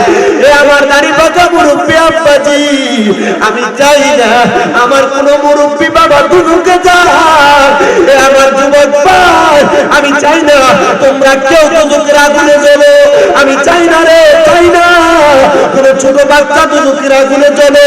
আমি সবার কাছে বলতে চাই, আল্লাহর নবী যে বলেছেন আসসালাতু মিফতাহুল জান্নাহ, নামাজ বেহেশতের চাবি। ওই বেহেশত পাওয়ার জন্য সবাই কষ্ট করে নামাজি হয়ে যায়। সুন্নির ওয়াজ মাহফিল হয়, পীর আউলিয়ার বয়ান হয়, সুন্নির ওয়াজ মাহফিল হয়, নবী ওলির গুণকীর্তন হয়, সাহাবায়ে কেরামের গুণকীর্তন হয়, আমাদের কথা হয়। তবে কিন্তু ততটা গুরুত্ব দিয়ে আপনারা শোনেন কিনা জানি না। বক্তা যদি দুইটা গজল বেশি করে গাইতে পারে, আপনারা মনে করেন বক্তাটা বড় ভালো। আল্লাহর কসম করে কইরা মুসলমান, ওই নামাজের ইবাদতের মধ্যে নেই, আল্লাহর দরবারে সেই ইবাদতের কোনো দাম নাই। যে ইবাদত বন্দেগীতে নামাজ নাই, ওই ইবাদত বন্দেগীর আল্লাহর নবীর কাছে কোনো দাম নাই। আল্লাহর নবী কয় ওই বেনামাজিরা যখন কবরে যাবে, আল্লাহ তাআলার ফেরেশতারা বেনামাজিদেরকে দেখে দেখে মুখ ফিরিয়ে নিবে। অন্ধ অন্ধ ফেরেশতারা যিনারা চোখ বন্ধ করে আসবে, চোখে কাপড় লাগায়া বেনামাজি বান্দাটাকে চাইনা চাইনা দুদুকের আগুনে ফালাইব। পানির ভিতরে শিকল লাগায়া ওই বান্দাটারে দুদুকের আগুনে নিয়ে যাইব। সহ্য করতে পারবা কিনারে পইলের মুসলমান? একবার চিন্তা করে দেখো, ওই এলাকায় আমি একবার দুইবার আসি নাই, গত বছরে 4-5 বার, এই বছরে 2-3 বার এই ওই এলাকাতে আইসা আইসা আমি তোমাদেরকে দিয়ে দাওয়াত গুলা দিয়া যাই। তোমরা একটু অন্তরটা মজায় শোনো।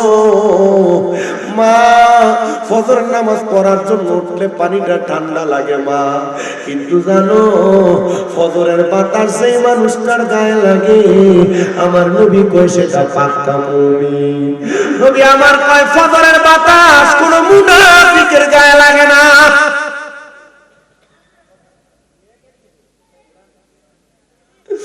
যোহরের নামাজ যে পড়ে না, বলে হুজুর আমার কামাই দিতে বরকত নাই, আর বেটা হবে কেমনে? নবী আমার কয় যে ব্যক্তি যোহরের নামাজ ছেড়ে দেয় তার রিজিক কইমা যায়। তুমি মনে করছো লাখ লাখ টাকা কামাই করে শান্তি পাইবা, আল্লাহর কসম লাখ টাকা কামাই করতে পারবা, শান্তি পাইবা না। যদি রিজিকে বরকত পাইতে চাও যোহরের নামাজ পড়বা। কি নামাজ?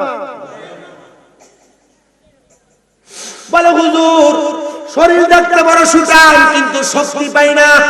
আল্লাহর নবী কয় যে ব্যক্তি আসরের নামাজ ছেড়ে দেয় ওই ব্যক্তি শরীরের শক্তি কমে যায়। যেই ব্যক্তি মাগরিবের নামাজ ছেড়ে দেয় ওই ব্যক্তি মাগরিবের সালাত ছেড়ে দেওয়ার কারণে তার সন্তান সন্ততি তার কোনো কাজে আসে না। যেই ব্যক্তি আসরের নামাজ ছেড়ে দেয় আল্লাহর অসুস্থ ফেরেশতারা তার বদদুয়া দেয় আর তার রাতের ঘুমে কোনো প্রশান্তি হয় না। আর ফজরের নামাজ যারা ছেড়ে দেয় আল্লাহ তাআলা তার চেহারার মধ্য থেকে নূর কাইরা নিয়ে যায়। দেখবেন বহু কালা কালা বেড়ায় ফজরের নামাজ পড়ে কিন্তু চেহারাটা দেখতে বড় তেল দিল্লা ভালো লাগে। কারণ কি? কারণ হলো ফজরের নামাজ। আরে ফজর গেল ঘুমের ঘরে রে, যোহর গেল কাজে, আসর গেল হেলাই দুলাই রে, মাগরিব এসা হেলাই দুলাই রে। হায় রে ওরে জীবন গুনাই গুনাই গেল রে। একটু মহাব্বতে বললে কি কষ্ট হবে? তারা চিন্তা করে আরে আজকের ওয়াজ যদি সব আমরার উপরে পড়ে, আমরা ওয়াজে তো ভালোই বই কিন্তু নামাজে যাই না। আছে না না? শীতকাল আইছে, ইমাম সাহেব বহু এলাকার ভিতরে মুরব্বি দুই একটা যদি ঘুমাইয়ে না রাত্রে বেলা ইমাম সাহেব মুরব্বিরা লই ওই নামাজ পড়ে। এলাকার জওয়ান ফলাফল খায় না। এই মিয়া আল্লাহর কসম করে বলে দিয়া যায় এলাকার যুবক ভাই তোমরা একটু মুয়াজ্জিন মসজিদের হুজুর নি, মসজিদ এলাকার সন্তান নি, এলাকার পোলা পান্ডে নিয়া দাওয়াত ইসলামের একটা সিস্টেম আছে। এই সিস্টেমটা হলো সকালবেলা একজন দুইজন করে উঠাইবা, সকালে এলাকার বাড়ি ঘরে রানা সেখানে আছে ঘুরবা আর সাদাই মদিনা দিবা। সাদাই মদিনা হইলো কি? ডাকবেন। হ্যাঁ আমার আমার ফজরের সময় যদি মাইকে যদি আজানের আগে দিয়ে 10 মিনিট 15 মিনিট কেউ ডাহে গজল টজল কয়, এ ইতা মাত মারতে কি লাগা, অতটা হাজা হয় কি লাগা, আমার কোনো চেষ্টা না। এটা শয়তান। নিজ নামাজ পড়ে না, অন্যরা পড়ার লাগে ডাকলে এটাও পছন্দ করে না।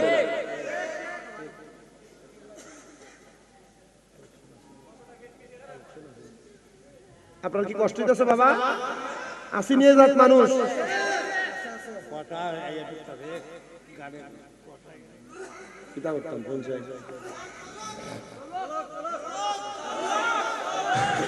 আমার ঠান্ডা লাগলে আমি কালকে ওয়াজ করতাম না। তুই আরো বড় না ওই তো নিজে কি নামাজ সারা জিকির দিয়ে খামইব।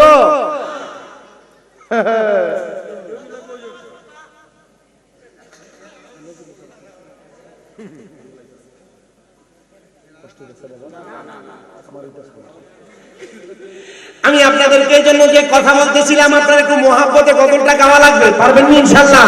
একটু মহাব্বতে বলেন ফজর গেল ঘুমের ঘরে রে, যোহর গেল কাজে, আসর গেল খেলাই দুলাই রে, মাগরিব এসা হেলাই দুলে রে। হায় রে ওরে জীবন গুনাই গুনাই গেল রে, অন্না ওরে জীবন গুনাই গেল রে। বলেন সংসার সংসার কইরা গবে রে, করলি না বন্দিগি কিভাবে কাটা আইবি মনরে, কবরের জিন্দেগি রে। হায় রে ওরে জীবন গুনাই গুনাই এলো রে। হায় রে বাড়ির পাশে ও তোর পারে রে, পাদবি সুখের পাইও নাই তোর বা আমদব নাই হরে, কে লইবে খবর রে। হায় রে ওরে জীবন গুনাই গুনাই গেল রে। তো জাহান্নামীদেরকে পায়ের মধ্যে শিকল লাগায় লাগায় টান দিয়া জাহান্নামে ফেলা হবে। হুজুর কয়দিন ফেলাইবো জাহান্নামে, কয়দিন রাখবো?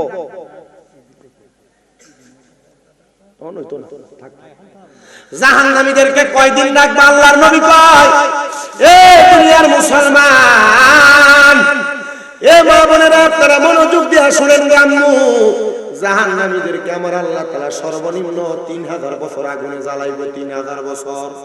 কয় হাজার বছর? 3000 বছর কি দুনিয়া? না না, দুনিয়ার 500 বছর আখিরাতের একদিন।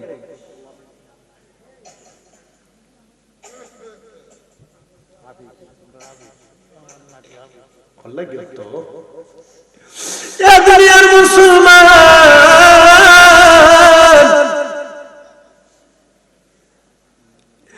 একটা জাহান্নামীর 3000 বছর জাহান্নামের মধ্যে জ্বালাইব। এ 3000 বছর আগুনে কেমনে জ্বলবো?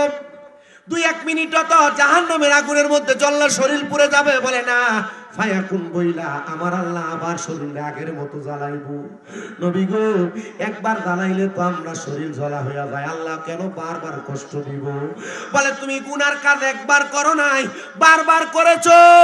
এ পর্দার অন্তরালের মা, নামাজ একবার ছাড়ো নাই, বারবার ছেড়েছো। স্বামীর অবাধ্য একবার হও নাই, বারবার হইছো। ব্যাপারটা একবার চলো নাই, বারবার হইছো। এজন্য আল্লাহ তাআলা বারবার বারবার বারবার জাহান্নামের আগুনের মধ্যে জ্বালাইব। এবার আল্লাহর নবী কয়, বারবার শুধু এক রকমের আগুনে জ্বালাইতো না নবী গো,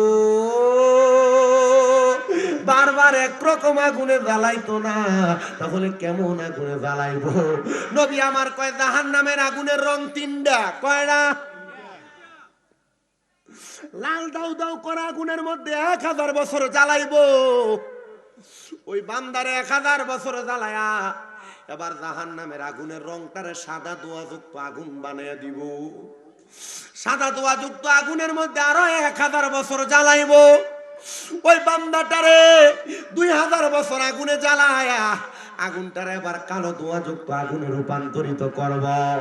ওই আগুনটার মধ্যে বান্দারে এমন ভাবে জ্বালাইবো, বান্দার দেহ থেকে গোশতগুলা খসে খসে পড়ে যাবে। আবার বান্দার শরীরটারে আগের মতো পুনরস্থাপিত করা হবে। সাহাবায়ে কেরাম কান্দে।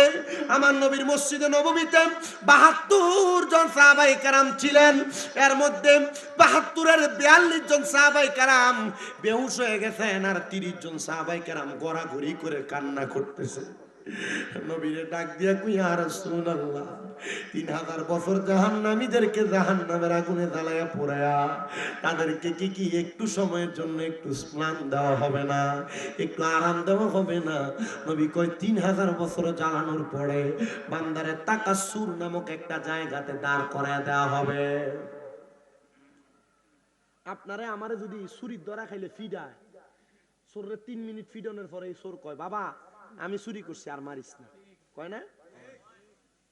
আপনারে কি 3000 বছর জ্বালানোর পরে যদি দাঁড় করায়, আপনি মনে করেন বান্দা কি কইব? মাফ কইরা দেন। হ্যাঁ, সব স্বীকারাইব? জি না। বান্দা তখন 3 বার বলবে, মোয়ে মোয়ে মোয়ে, পানি পানি পানি। কয়বার? আপনি মনে করছেন স্বীকার দেব? 3 বছর ফুইরা দেয় শরীরের অবস্থাটা। আমাদেরকে কুমিল্লা আলিয়া মাদ্রাসায় আপনাদের দোয়ায় আমি আবার কামেল পরীক্ষা, মানে টাইটেল পরীক্ষা দিয়ে এটা দিব। আমাদেরকে আমাদের বুখারী শরীফে হাদিস শরীফ পড়াইতে যে আমার উস্তাদ মাওলানা আব্দুর রাজ্জাক হুজুর কান্না করে দিছে। 7 মিনিট একটানা কান্না করছে। বাচ্চারা যেভাবে কান্না করে, নাকে মুখে সিঙ্গুর চলে আসছে, কাঁদতেছে, চোখের পানি মুছে। বাবা এভাবে জ্বালাইলে কেমনে? আগুন একটু গায়ে লাগলে তো একটু ফুইরা জায়গা, খুব হাত লাগে, কেমনে পুরমু? মুহাদ্দিস সাহেব তো, আচ্ছা মুহাদ্দিস যদি চিন্তা করে, আপনারা যদি নামাজ পড়েন না, আপনার অবস্থাটা কিটা?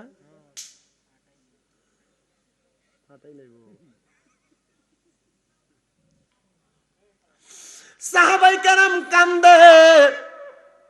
আমরা এলাকার নামাজের ওয়াজ করলে পরবর্তীটা দাওয়াত পাওয়া যায় না, এটা জানি।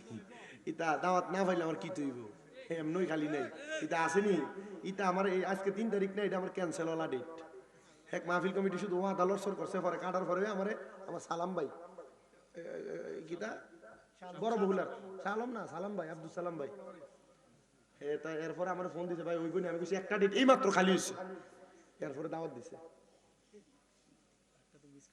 কোনটা মিস করছি? ও এখন তো একটা দাওয়াতে দিতে হয়েছে, খালি নেই। সালাম ভাইয়ের এলাকা তাই কয় বছর আজকে? 5 বছর না? 5 বছর আগে আমি ওয়াজ করি, 9 বছর বুড়ো হয়ে গেছি ওয়াজের জগৎ। আপনি কি তা মনে করছেন? 2000 কয় সাল থেকে? 17 সাল থেকে না রে ফইল নাদিরপুর এলাম যে 17 সাল না 18 সালে এলাম যে 17, 18, 19, 20, 21, 22, 23, 24, 25 চলে না 9 বছর হয়ে গেছে। 25 শেষ ওইসা না শেষ হইব, 26 বলে তো 10 বছর হইব। ওয়াজের জগতে বুড়োই তো।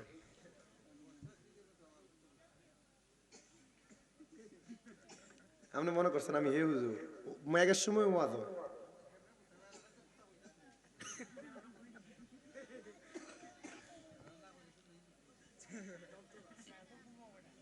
আচ্ছা আপনার কি কষ্ট হইতেছে বাবা?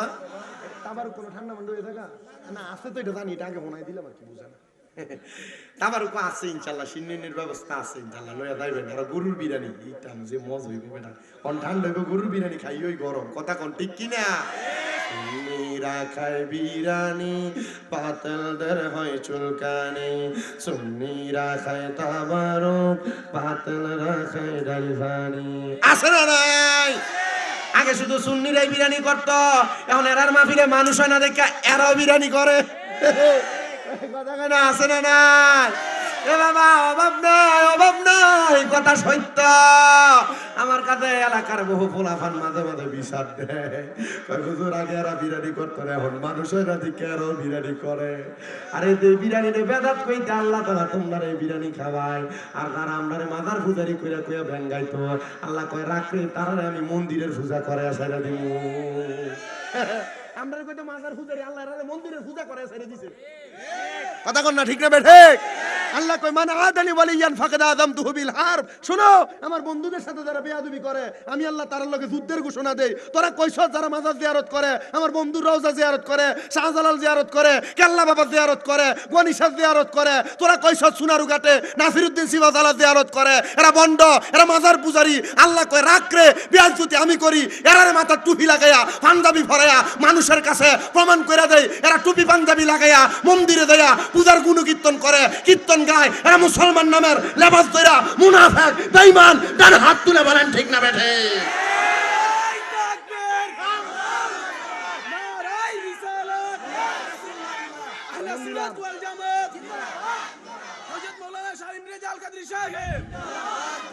আমি ডক্টর মোহাম্মদ ইউনূস সাহেবের কাছে বললাম না, বারবার আবেদন করছি, এ ফকিন্নির ফুলার আমদারে শুধু বারবার বলে মাজার পূজারি। আর এখন এরা মন্দিরে পূজা দেয়। আমরা কইছে আমরা মাজারের ভিতরে যে খিচুড়ি খাই, যে সিন্নি খাই, এটা বলে বেদাত বলে। আর এরা যায় মন্দিরের ভিতরে যে প্রসাদ খায়। আমরার বেলা হারাম, তোমরার বেলা হারাম। ফকিন্নির হুদাইত কোনানকা। এই কথা কোন আসে না নাই?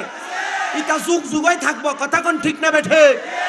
বাংলাদেশের কিছু প্রশাসনের ভাই কইছিল, ভাই আমরা এতদিন পর্যন্ত আমরা এরা মাজার পূজারিও জানতাম, আপনার দোয়ার বরকতে কয়েকজন প্রশাসনের ভালো ভালো ব্যক্তিত্বের সাথে তো আমার সাথে কথাবার্তা হয়, উঠা বসা। এই বই তো কইস না, বইয়ে দাঁড়াইয়ে থাকে নি, দাঁড়াইয়ে থাক। ইটা তো আমার লেগে লাড়ি ধরবো কিটা, যদি দাঁড়ায় এমপিতে তোমরা লইতে না আমারে।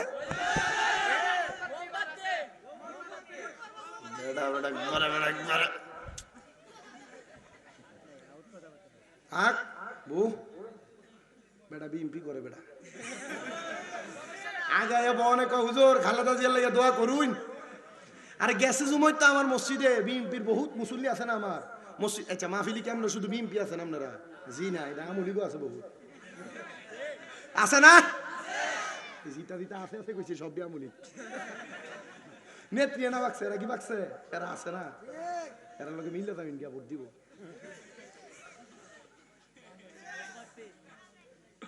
কথা কয় না, সব দলের লোক মাহফিলে থাকে কি থাকে না? মসজিদেও থাকে কি থাকে না? আমার মসজিদেও কত জুমা আমার বহু মুসল্লিরা আমার কাছে টোকেন দিয়া দোয়া চাইছে, হুজুর বাংলাদেশের সাবেক প্রধানমন্ত্রী জননেত্রী বেগম খালেদা জিয়া সিসিইউতে ভর্তি আছে, একটু দোয়া করিও না। আমি দোয়া করতে অসুবিধা কি? হাদিয়ে দিব না, আপনি দিয়ে দেবেন। এটা পার্সোনাল দোয়া, এটা মাহফিলের দোয়া না। কথা কয়। তোমরা ঠিক তখন কাল আইতো না, হুজুরের দিব না, তোমরা তো দিত না, নগদ দিত না। পরে তোরা বেটা মাহফিল হয়েছে, বেটা টেহাল হয়েছে।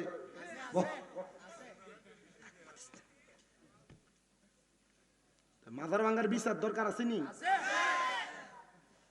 ওয়াজটা একটু বেলা নিয়ে গেছে গা না বাবা? আবু ইউসুফের কথা ভুলে গেছেন গা? জান্নাতের টিকিট দিয়ে দিছিল। আমার ওয়াজ একবারে ডাইনে বামে যাইবো, জাগা তাইবো। আবার আগে জাহান নামের ডটটাকে দেখাই লই না, জাহান নামে আয়ালই। আবার যে আপনাদের কষ্ট হচ্ছে আরে যে গরম আরো বেশি। মেম্বারও লাই জ্বালাইছে সাবেক কি আমরা এলাকার সাবেক মেম্বারও এলাকাতে দেখে গেছে, আমরা তো আছে ভাগ সব নেতা থাক, মুখ ঘুরা দিয়ে না, নেতার দরকার আছে এলাকার। নেতারা মাহফিলে আইলে লাভ আছে না? এটা মাহফিলে আইলে তো মাহফিলে দুই একটা দান টান করবো, মসজিদে দুই একটা দান করবো, এর লাগে নেতারা দাওয়াত দিবা। কথা কন ঠিক না বেঠে? বউ মৌলভী সাহেবরা আইয়া ওই নেতারা স্টেজে আইলে দেখতে থাকা, আমি সেতির আমি জানি নেতারা মাহফিলে আইলে লাভ আছে। কথা কই না? কথা কোন জায়গায় ছিল? জাহান্নামীরা কয় হাজার বছর জ্বালানের পরে যে জায়গাটা দাঁড় করাইবো, ওই জায়গাটার নাম কবে বার দূর কারো চুপ থাকস না, সব কই দাস মাদ্রাসা ছাত্রদেরকে সব কম লাগে। যে জায়গাটা আমি চিনি, তার আমি অন চিনি, তার ৩-৪ বছর আগে থেকে চিনি। যে জায়গাটাতে দাঁড় করাইবে জায়গাটার নাম হলো তাকাসসুর। বলে হুজুর ফানি কি দিব? কয়বার কইব ফানির কথা? জোরে কয় না রে। এ বেটেন শোনো, তোমরা যে মনে করছো ইন্তেকাল করার পরে আল্লাহ মনে হয় কি নাজাতটা দিয়ে দিব। তুমি তোমার জামাইরে তুই তাই করে ব্যবহার করার, গোলামের ফুট করে ডাক দাও, তোমার মনে করছো তোমার জান্নাত দিব, সাফার দাঁত ছলাইব। জামাইয়ের অনুমতি ছাড়া যে যাওগা হবিগঞ্জ বাজারে ঘুরবার লাগিয়া কবরে গেলে ফিটা কম না।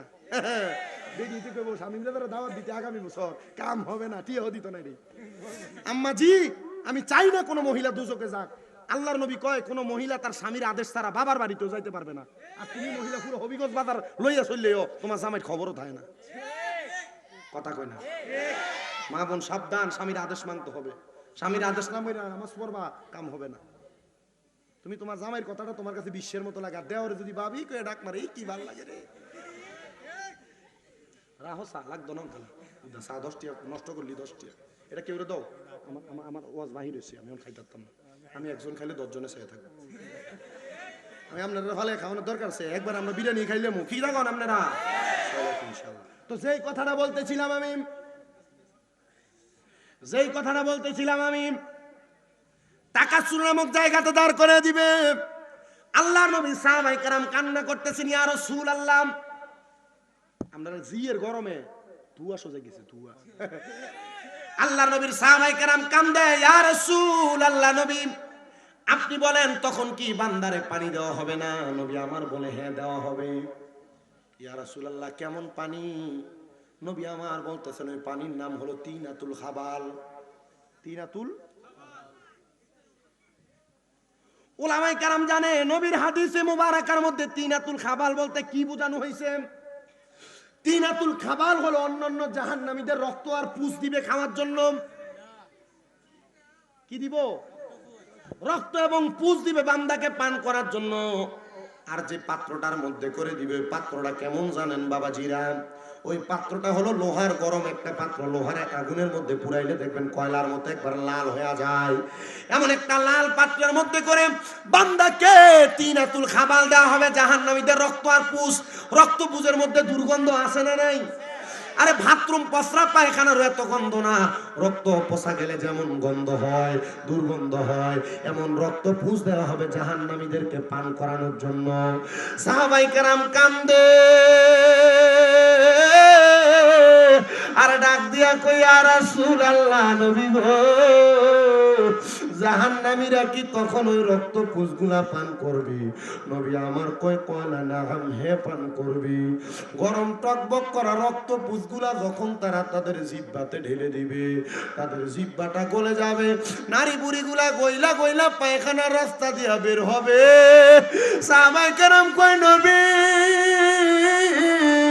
ইয়া রাসূলুল্লাহ নবী গো আমরা তো এই জাহান্নামের আযাব সহ্য করতে পারবো না। আমার নবী কই তোমরা না তো, এগুলা তো বেনামাজি হারামখোররা। আমরা সমাজে এমন অনেক হারামখোর আছে, মসজিদে 5 ওয়াক্ত নামাজ পড়ে সুদের টাকা খায়।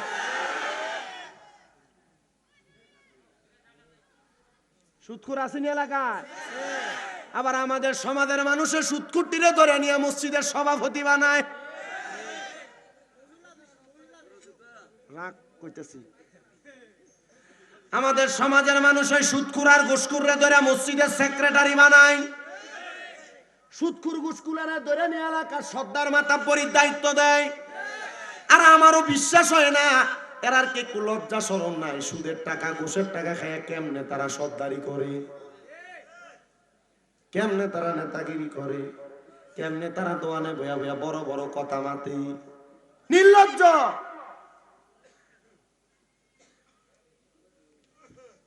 আজান দিলে সবার আগে মসজিদে যায়, ওরে মসজিদের বাইরে এসে সুদের টাকা খায়।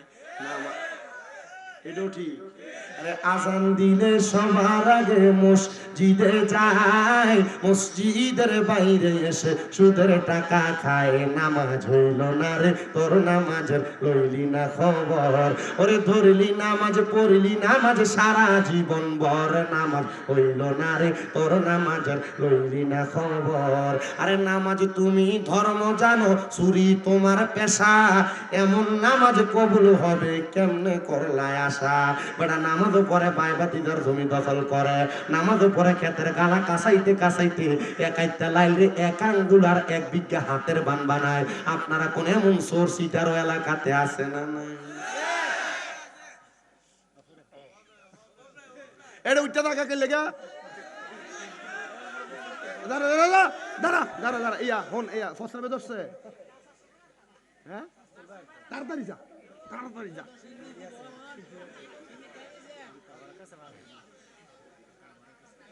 ইয়া না এনে কাহিনী আছে। আমি এই কুমিল্লাতে গত বছর কুমিল্লা মুরাদনগর এক মাহফিল করতে গেছি। তো এক মাহফিলে সুদের ওয়াজ যখন করতেছি 4-5 জন উঠে গেছে। এবং এলাকার টেহাওয়ালা, এলাকার কি ওলা টাকাওয়ালা। এখন কালেকশন যে কম হয়েছে, হুজুর কালেকশনটা কম হয়েছে। আমি কম হইলো কি লেগে না হুজুর, ওই যে আপনি যখন সুদের ওয়াজ করছেন এলাকার টেহা পয়সা ওলা দিয়ে উঠতে গেছি তো এলাকায় গেছেন। আমি আরে কাম হয়েছে রে, সুদখোররা সুদের ওয়াজ করার সময় উঠতে জায়গা। এ কথা কইলে এ কথা যখন কয়েক জায়গাত কইছি অন দিদি সুদের ওয়াজ করার সময় ওঠে না, এরপরে যখন সুদের ওয়াজ থেকে অন্য দিকে যায় আস্তে আস্তে ওটা শুরু করে। আসেনি? নামাজ তুমি ধর্ম জানো, চুরি তোমার পেশা, এমন নামাজ কবুল হবে কেমনে করলায় আশা। নামাজ হইল না রে তোর, নামাজের লইলি না খবর, আরে ধরলি নামাজ পড়লি নামাজ সারা জীবন বর। নামাজ হইল না রে তোর, নামাজের লইলি না খবর। এবার আপনারা বলেন এমন নামদারি টুপিওয়ালা পাঞ্জাবিওয়ালা দাড়িওয়ালা সুদখোর সমাজের মধ্যে আছে না নাই? দাড়ি রাইখা মাথায় টুপি লাগায়া ইসলামের লেবাস লাগায়া সুদের ব্যবসা করে। আল্লাহর কসম এরা মুসলমান দাবি করতে পারে, এরা উপর দিয়া দুধের লেবেল লাগায়া এরা মদের ব্যবসা করে।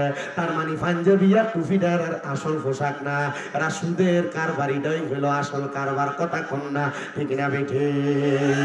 এ মুসলমান এলাকাতে মানুষ সুদখোর কইব, এজন্য চাচা সুদের ব্যবসা করে না, এখন বাড়ি বাড়ি চাচিরা সুদের ব্যবসা করে। বাস্তব না বাস্তব? আসেনিও বাড়ি বাড়ি চাচি এনে সুদের ব্যবসা। আরে আপনার কই আইতাছে না তোর? আচ্ছা আমি চিন্তা করতেছি বিরিয়ানি কুলাইব নি আব্বা? কুলাইব বলে মারহাবা কর। এ আব্বাজি মহিলারা সুদের ব্যবসা করে, চাচার কাছে যদি কয় কাকা ইয়া 10,000 টাকা হইব নি দেখেন না, একটা 7 টাকা লাগা কয় আমার কাছে তো নাই, তো চাচির কাছে যায় দেয়, তাইলে তার বইনে দিছে সাইলা দিবার লাগিয়া, বাচ্চা দিবার লাগিয়া তার বইনে বলে দিছে। বইনের নাম দিয়া সুদের ব্যবসা করে এমন বহুত ব্যক্তিও আছে না নাই? শাবাশ।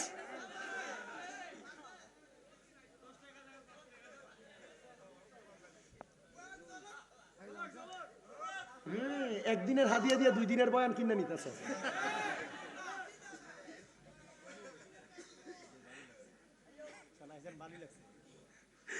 ও বাবা, শুধু এই সুদকুর না, এলাকাতে টাকা সুদে লাগাইলে মানুষ সুদকুর কইব। এখন কি করে জানেন? টাকা 10 লাখ 20 লাখ এক লগে করে ব্যাংকে রাখা দেয়। এটা ডিজিটাল নাম হলো এফডিআর। এমন ডিজিটাল সুদ করে বাংলাদেশে আছে না? 10 লাখ ব্যাংকে রাখলে 10 বছর পরে 20 লাখ পাইবো, এমন সুদ করে আছে না নাই? এটা ডিজিটাল সুদ। আরেকটা সুদ আপনার বউ আপনার ফার্ম দিয়ে খাওয়ায়। বলো হুজুর এটা কোনটা? দেখবেন রাত্রবেলা শুয়ে রয়েছে, আপনারা কয় শুনি রে, তুমি যে জিতা ইনকাম করো সত্যই তুমি খরচ করে নাও, আমরা ফুয়া ফুরুত্তানো তো একটা ভবিষ্যৎ আছে, আর আমরা ব্যাংকে যে একটা এফডি আর একটা ডিপিএস করে লাই। ডিপিএস মার্কা সুদ করে সমাজে আছে না নাই? সবই আছে। অনেকে চিন্তা করে হুজুর আছে যে কইতাম, আমার বউ তো আমার ফার্ম দিয়ে সে ডিপিএস করে রাখছে। রাখবে না, বুঝি। যে দেশের কেন্দ্রীয় ব্যাংক সুদের উপরে বিরাজমান, এই দেশে কোন ব্যাংকের ভিতরে সুদি প্রক্রিয়া ছাড়া লেনদেন হয়। গুরে নাম দিছে, এটা সুদ না, এটার নাম হইল মুনাফা। ইংলিশে নাম দিছে ইন্টারেস্ট। কথা কই না, আসে না নাই? নতুন নতুন নাম তোর হয়তো বাইর করেছিস, আর তুই না বের করলে তোর মতো টুপিওয়ালা ওরা বের করে। এরা যে কত সুন্দর মাথার ভিতর টুপি লাগে, কত সুন্দর কয়, হ্যাঁ এটা সুদ না, এটা মুনাফা। এটা দিয়ে ব্যবসা করে করে দেয়। তো ব্যবসায়ীরা যে ব্যাংক থেকে লোন লয় 10 লাখ, সুদ ছাড়া নি লোন লয়। তোমরা যে বেড়াই লোনের উপরে টেহা লইয়া ব্যবসা করো আর ব্যাংকের সুদ দাও, তুমি মনে করো না এটা তোমার লাভ হইব। এটা হালাল টেহা হইব, এটার ভিতরে হারাম আছে। কথা কন না কেন?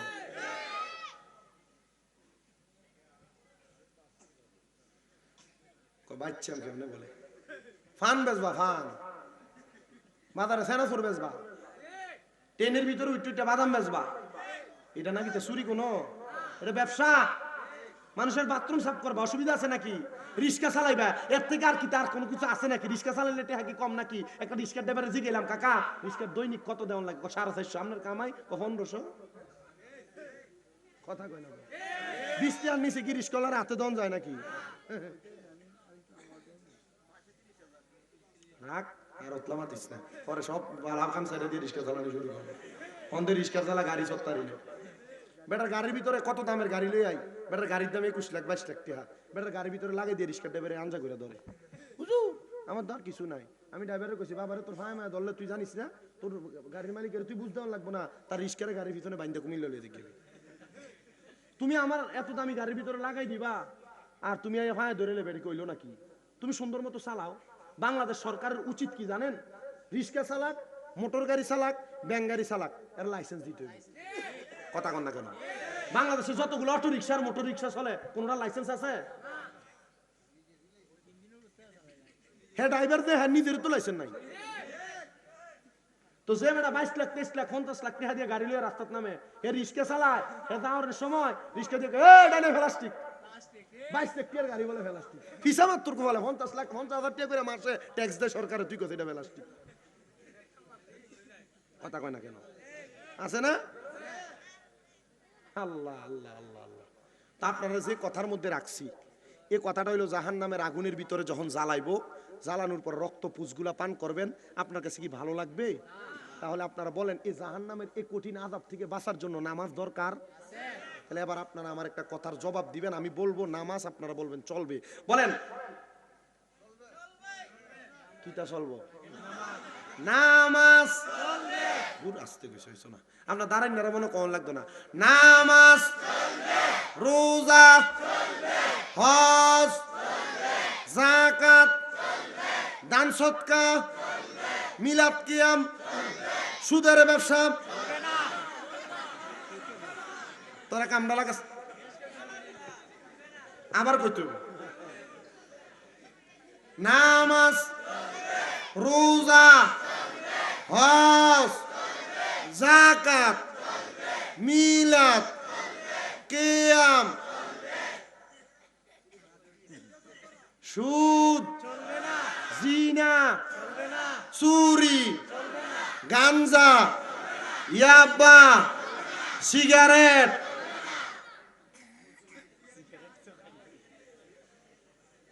চলব চলব বন্ধ। আল্লাহ কবুল করেন। আরো জোরে কোন আমিন। হযরত আবু ইউসুফ তাফতাগানি বুঝলা গেছুন, সেজদার ভিতরে মারা গেছে লোকটা। মরণটা কি ভালো না খারাপ? সেজদার ভিতরে মরণ হোক, কার কার কেডা কেডা চান ডাইন হাতরা সোজা করে তোলেন।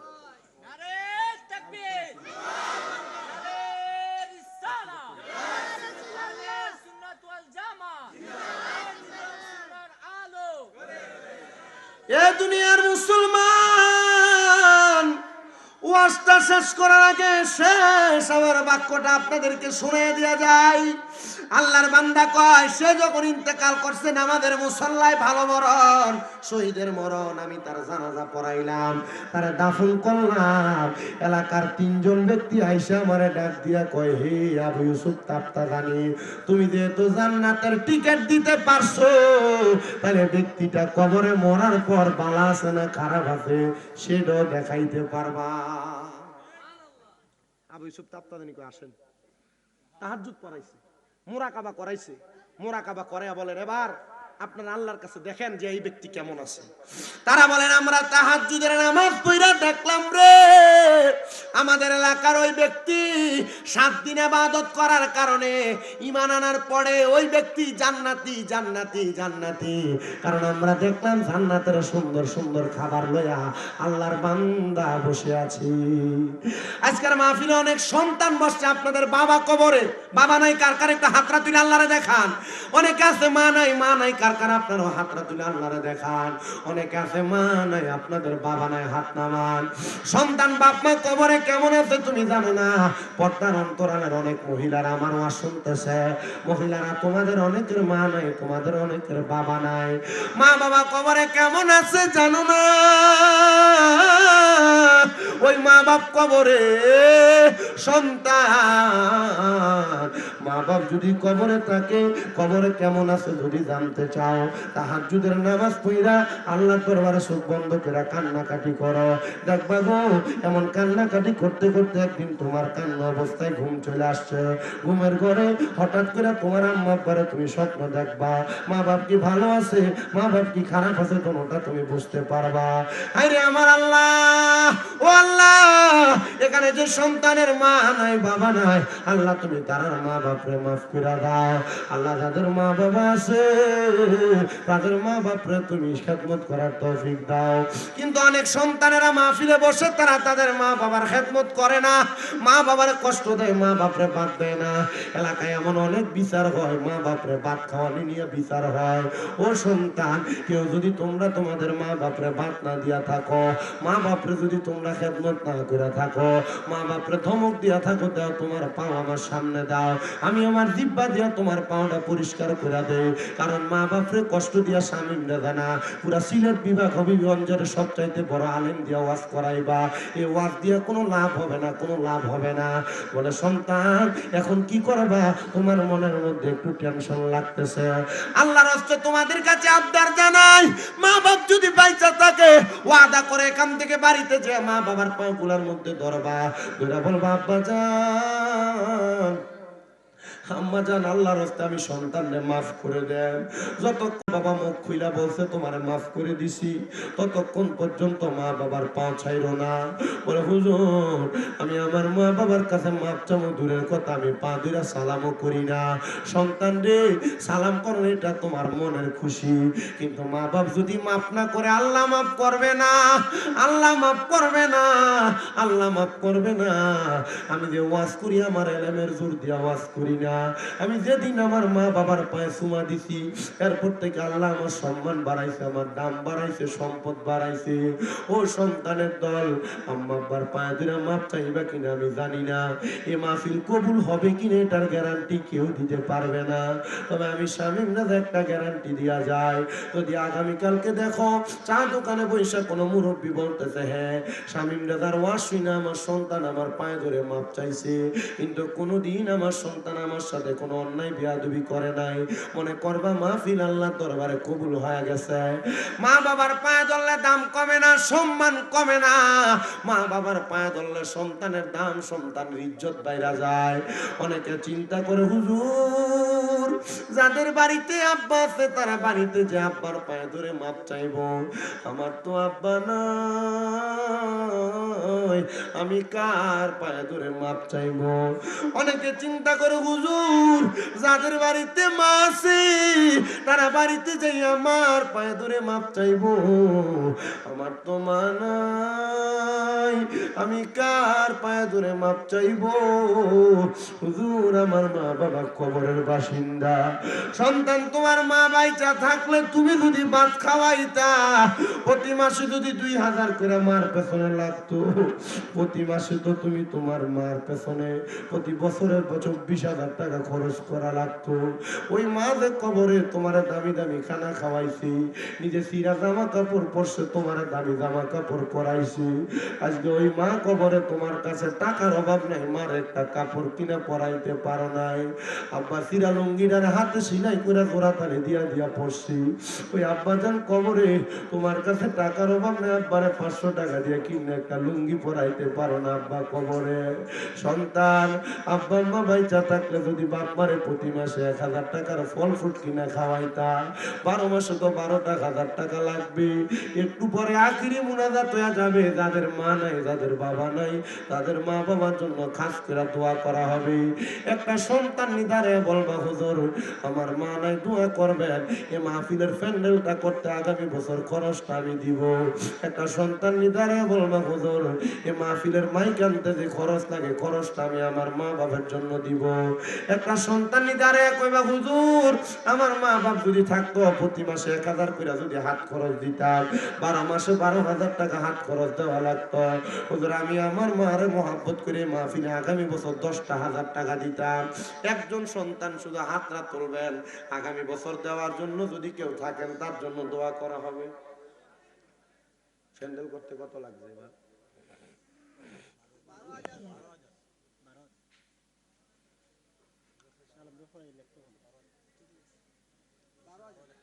12,000 টাকা লাগে একটা প্যান্ডেল করতে। আমি হিসাব দিছি মা বাপরে যদি 1000 টাকা করে হাত খরচ দিতেন 12 মাসে 12,000 টাকা লাগতো। বলে হুজুর আগামী বছরে প্যান্ডেলটা করতে যে টাকাটা লাগে আমি টাকাটা দিয়ে দিব। একজন আছেন যে হুজুর আমি আগামী বছরে প্যান্ডেলের খরচ দিব, দোয়া করব। বলে হুজুর আমার মা নাই বাবা নাই, মা বাপ বাইসা থাকলে তো মা বাপরে খাওয়াইতাম, মা বাবা এখন কবরে, আল্লাহ যেন মা বাবার কবরের ভিতরে জান্নাতি সামিয়ানার নিচে রাখে, সে দোয়া করা হবে। একটা সন্তান নাই যে হুজুর আগামী বছর প্যান্ডেলটা আমি করে দিব। আসেন নাকি প্যান্ডেল দেওয়ার মতো? হ্যাঁ এটা পরে আইবো। প্যান্ডেল যদি না দেন বলো 10,000 টাকা দিব, 10,000 টাকা। আম্মা আব্বারে মোহাব্বত করে 10,000 দেওয়ার মতো এমন সন্তান নাই। কোনো পর্দার আড়ালের মা নাই, খবর পাঠাইবেন বাচ্চাদেরকে দিয়া। কোনো যুবক ভাই নাই, কামাই করেন বিদেশ আছেন, অথবা কোনো সন্তানের মা বাবা নাই যে হুজুর আমার ফুতে বিদেশ দোয়া করুন আমি 10,000 টাকা আগামী বছর দিব। 10,000 যদি বেশি হয়ে যায় বলো হুজুর 10,000 ফাটতাম না, 5,000 করে আমরা 10 জন মানুষ আগামী বছর আমরা 5,000 করে টাকা দিব। এক নম্বরে কে দিবেন 5,000 টাকা আগামী বছর? আব্বাজি 5,000 টাকা বেশি কিছু না। হবিগঞ্জে ডাক্তার দেখাইতে গেলে একটু চেক আপ করে ডাক্তারের ভিজিট লাগে 1,000, একটু পরীক্ষা করলে পরীক্ষার বিল লাগে, পরীক্ষা করাইলে লাগে 3,000 4,000 টাকা, আপনার ওষুধ খাওয়ান লাগে 2-3,000 টাকার, ডাক্তারের খরচ বহুত টাকা চলে যায়। আগামী বছর 5,000 টাকা দিবেন এই মাহফিলের জন্য। 1 নাম্বার আমি 10 জন চাইবো, তার মধ্যে 1 নাম্বার কোন ধন্য মায়ের ধন্য সন্তান, ধন্য বাবা ধন্য সন্তান। মারহাবা, নারায়ে তাকবীর, নাম কোন? নারায়ে রিসালাত। আল্লাহ কবুল করে মঞ্জুর করো। জনাব মোহাম্মদ আব্দুল মতিন সাহেব, কোন বাড়ি? সভাপতি সাহেবের ছোট ভাই মোহাম্মদ আব্দুল মতিন সাহেব, উনি দান করে দিয়ে যায় 5,000 টাকা। আল্লাহ কবুল করা মঞ্জুর করো। আব্দুল মতিন সাহেবের মনের আশা পূরণ করো, বংশের কবর আযাব মাফ করো। আল্লাহ কামাই রুজির মধ্যে বরকত দান করো। ধন্য মায়ের ধন্য সন্তান, ধন্য বাবার ধন্য সন্তান হিসেবে কবুল করো। 2 নম্বরে আম্মা নাই, আব্বা নাই, ব্যবসার মধ্যে বরকত চান, বলে হুজুর আম্মা আব্বা কবরে আপনি দোয়া করবেন, আমি 5,000 টাকা দিব 2 নম্বরে। কে দিবে 5,000 টাকা? আছেন নাকি একজন 2 নাম্বার দেওয়ার মতো? 5,000 দিবে 2 নাম্বার আগামী বছর মাহফিলে। হাতরা তুলবেন, খাস করে দোয়া করা হবে। পাক পাঞ্জাতনের মহাব্বতে একজন সন্তান বলে হুজুর আগামী বছর 5,000 টাকা দান করতাম। ও মনা ভাই, পাকিতে পাঞ্জাতন, নিরাকারে নিরঞ্জন, এক বস্তুতে 2 রকম বুঝায়। শরীয়তের শতেক নাম, তরিকতের নাই মোকাম, হাকিকত বুঝিলে মারফত পাই রে মন পাগলা মনোরাই। ও তুই ডুব দিলি না পাক দরিয়ায়। 5,000 টাকা দেওয়ার মতো আছেন নাকি একজন সন্তান? হাত বাড়াইবেন। বলো হুজুর আমি 5,000 পারবো না, 2,000 করে করে দিবেন আগামী বছর। এমন বহুত আছে, বহুত 2,000 করে। তোমার নামটা কয়েক নাম্বার? আব্দুল কাইয়ুম। তোমার আব্বার নাম কি? আব্দুল হামিদ মিয়ার সন্তান মোহাম্মদ আব্দুল কাইয়ুম। লেখা যায় 2,000 টাকা। আল্লাহ কবুল করো, মঞ্জুর করো, দানের হাদিয়া সোনার মক্কা মদিনায় পৌঁছাও। আল্লাহ যে আশা করে দান করে আশা তুমি পূরণ করো। 2 নম্বরে 2,000 টাকা দান করবেন আগামী বছর মাহফিলের মধ্যে। আছেন নাকি একজন ধন্য মায়ের ধন্য সন্তান? বাবা নাম কি? জনাব মোহাম্মদ রজব আলী সাহেব। আল্লাহ আমার ভাই বাবা জান, উনি লেখা যায় 2,000 টাকা। আল্লাহ রজব আলী সাহেবের বংশের কবর আযাব মাফ করো, কামাইয়ের দিতে বরকত দাও, হায়াতের দিকে বরকত দাও। আল্লাহ তোমার বান্দা যে আশা করে দান করে আশা পূরণ করো। 3 নাম্বার কে দিব 2,000 টাকা? আফজল ভাই দান করে 3 নম্বরে 2,000 টাকা। মারহাবা। আল্লাহ কবুল করে মঞ্জুর করো, আমার আফজল ভাইয়ের মনে আশা পূরণ করো, বংশের কবর আযাব মাফ করো, কামাইয়ের দিতে বরকত দাও। 4 নাম্বার কে দিবে 2,000 টাকা? মারহাবা। নাম সুহেল কেডাইডা, সভাপতি সাহেবের বাতিদা সোহেল মিয়া দান করবো 5,000 টাকা করে। কোন মারহাবা। আল্লাহ কবুল করো, মঞ্জুর করো, সোহেল মিয়ার মনে আশা পূরণ করো, বংশের কবর আযাব মাফ করো, কামাই রুজির মধ্যে বরকত দাও, হায়াতের দিকে বরকত দাও। আল্লাহ তোমার বান্দা সোহেল মিয়া যে আশা করে দান করে, আল্লাহ তার আশাগুলো পূরণ করো, আমিন। এরপরে 4 নম্বরে 2,000 টাকা।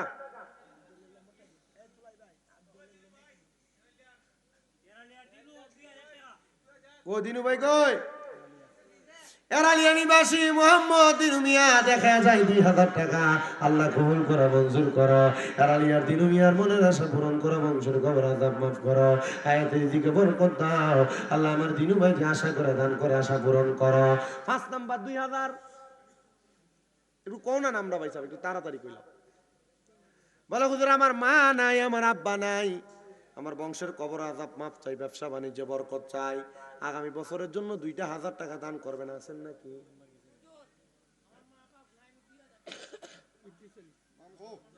ইদ্রিস আলী সাহেব। কেমন আছেন বাবা মনি, কেমন আছেন মা জননী,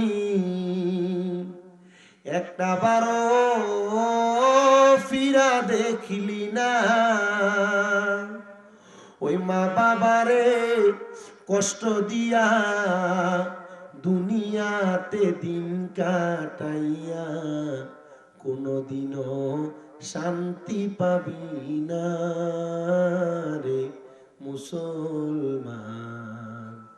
কবর দেশের খবর লইলি না। মোহাম্মদ ইদ্রিস আলী সাহেবের মাও নাই, বাবাও নাই, দোয়া চাইছেন। লেখা যায় আল্লাহ 2,000 টাকা। আল্লাহ ইদ্রিস আলী সাহেবকে কবুল করো, মঞ্জুর করো, মনের আশা পূরণ করো, মা বাপরে মাফ করো। 6 নম্বরে দিবেন নি 2,000 টাকা দেওয়ার মতো। এটা কয় নাম্বার? হ্যাঁ 8 নাম্বার দি। 8 নম্বরে দিবেন 2,000 টাকা। আসেননি? থাক থাক। আমি আবার মা নাই কার কার হাত তুলছিলেন, টিয়া দেওয়া লাগতো না, বাদ তোলেন। মা নাই কার কার হাত তোলেন, বাপ নাই কার কার হাত তোলেন, একটু কষ্ট করে তোলেন, টিয়া দেওয়া লাগতো না, তোলেন না, ডরে তোলেন। ওই যে হাত নামান বুঝছি, তার তোলন লাগতো না। সম্পা বেগম একজন মহিলা। লেখা যায় 1,000। মারহাবা। এটা লেখা লাও, বেরিয়েতের নাম কইও না, লেখো এমনি। নাম কোন লাগতো না আপনার লেগে এমনি দোয়া করবো। মাসুদ মিয়া গাউসে বাকের মোহাব্বত 1111 টাকা। আল্লাহ কবুল করো, মঞ্জুর করো। মাসুদ মিয়ার মনের আশা পূরণ করো। আব্বাজি সোহাগ মিয়া 500 লেখো, এটি খেলো কোন লাগতো না। মা বাপ যদি বাইসা থাকতো, যদি আপনি ভাত খাওয়াইতেন, কি 1 বছর কি 1 বস্তা চাউল লাগতো না? আমি 1 নাম্বার একটা সন্তান চাই হুজুর, আমার মা বাপ বাচ্চা থাকলে ভাত খাওয়াইতাম, আগামী বছর মাহফিলের তাবারুকের জন্য আমি 1 বস্তা চাউল দিই। একজন হাতরা তুলবেন, আপনার জন্য খাস করে দোয়া করা হবে। বলে হুজুর মা বাপ বাইসা থাকলে ভাত খাওয়াইতাম। দুইজন পাইছি। বাচ্চু ভাই, আপনার নাম? শালম ভাই, বস্তা কিন্তু 50 কেজি ওলা বস্তা। বাচ্চু ভাই পারবেন নি? ইনশাল্লাহ, ছেলে বিদেশ আছে কয়ে দিছে। আমার ভাই শালম ভাই এবং বাচ্চু ভাই, তারা দুই ভাই মিল্লা, ভাই নি না সাদা দিলে ভাই, ওই আরে মিল্লা দিলে আল মুসলিমি খাতুল মুসলিম, মুসলমান ভাই ভাই। আল্লাহ কবুল করো, মঞ্জুর করো। শালম ভাই এবং বাচ্চু ভাই তারা দুইজনে মিল্লা 1 বস্তা করে 2 বস্তা চাউল, জোরে কোন মারহাবা। 3 নম্বরে আরেকটা বস্তা চাউল লাগবো। আওয়াজ নাই। আরেক বস্তা চাউল দিব হুজুর, আমার মা বাপ বাচ্চা থাকলে আমিও খাওয়াইতাম। আমি নাম কি দা? নজরুল ইসলাম, মারহাবা। আমার ভাই নজরুল ইসলাম ভাই ওয়াজ কমিটির মানুষ, উনি লেখায় যায় 1 বস্তা চাউল। আল্লাহ কবুল। ভাই সাহেব চাউল কিন্তু যেটা হাতে ডলা দিলে গ্যারান বারে হয়ে যায়, হিসাব করে এটার বস্তার দাম আছে। আরেকটা বস্তা চাউল দিবেন 4 নাম্বার। বলো হুজুর আমিও দিতাম আর 1 বস্তা চাউল, আমার মা বাপ জীবিত থাকলে আমি মা বাপরে খাওয়াইতাম। আমি 1 বস্তা চাউলের দাম দিব আগামী বছর। আসেননি একজন 1 বস্তা চাউল দেওয়ার মতো? আসেননি একটা সন্তান? ও তুমি কাউরে দিলা 10টা সন্তান, থাকার জায়গা নাই। কাউরে দিলা কোটি টাকা, একটা সন্তান নাই। টাকা পয়সা ধন সম্পত্তি দিলা বেশি করে, মরার পরে কান্দে করে কবরে নামাবে কে তা? আরে রে প্রেমের খেলা খেলছো দয়াল রে। আসেননি একজন মানুষ আর 1 বস্তা চাউল 4 নম্বরে? 4 বস্তা চাউল মিল করে দিয়া যায়। কোনটো টেনু চাচা? টেনু চাচা ইডা না বাপের ফুট? কই টেনু চাচা একটু দেখান চেহারাটা। আসেননি আপনি? নারায়ে তাকবীর। আরে 10,000 দিছে, জোরে থাকবি। নারায়ে রিসালাত। আল্লাহ কবুল করা, মঞ্জুর করা। টেনু চাচা লেখা যায় 10,000 টাকা, জোরে কোন মারহাবা। আল্লাহ ইউরোপের 100 টাকাও না। আল্লাহ কবুল করো, মঞ্জুর করো। টেনু চাচা যে আশা করে 10,000 টাকা লেখা যায়। আল্লাহ চাচার দানের হাদিয়া সোনার মক্কা মদিনা পৌঁছাও। কামাই রিজিকে বরকত দাও, হায়াতের রিজিকে বরকত দাও। আমার গাউসে পাকের মোহাব্বতে 1100 করে দরকার কয়েকজন। 1 নাম্বার 1100, ইটা জানি বেশি।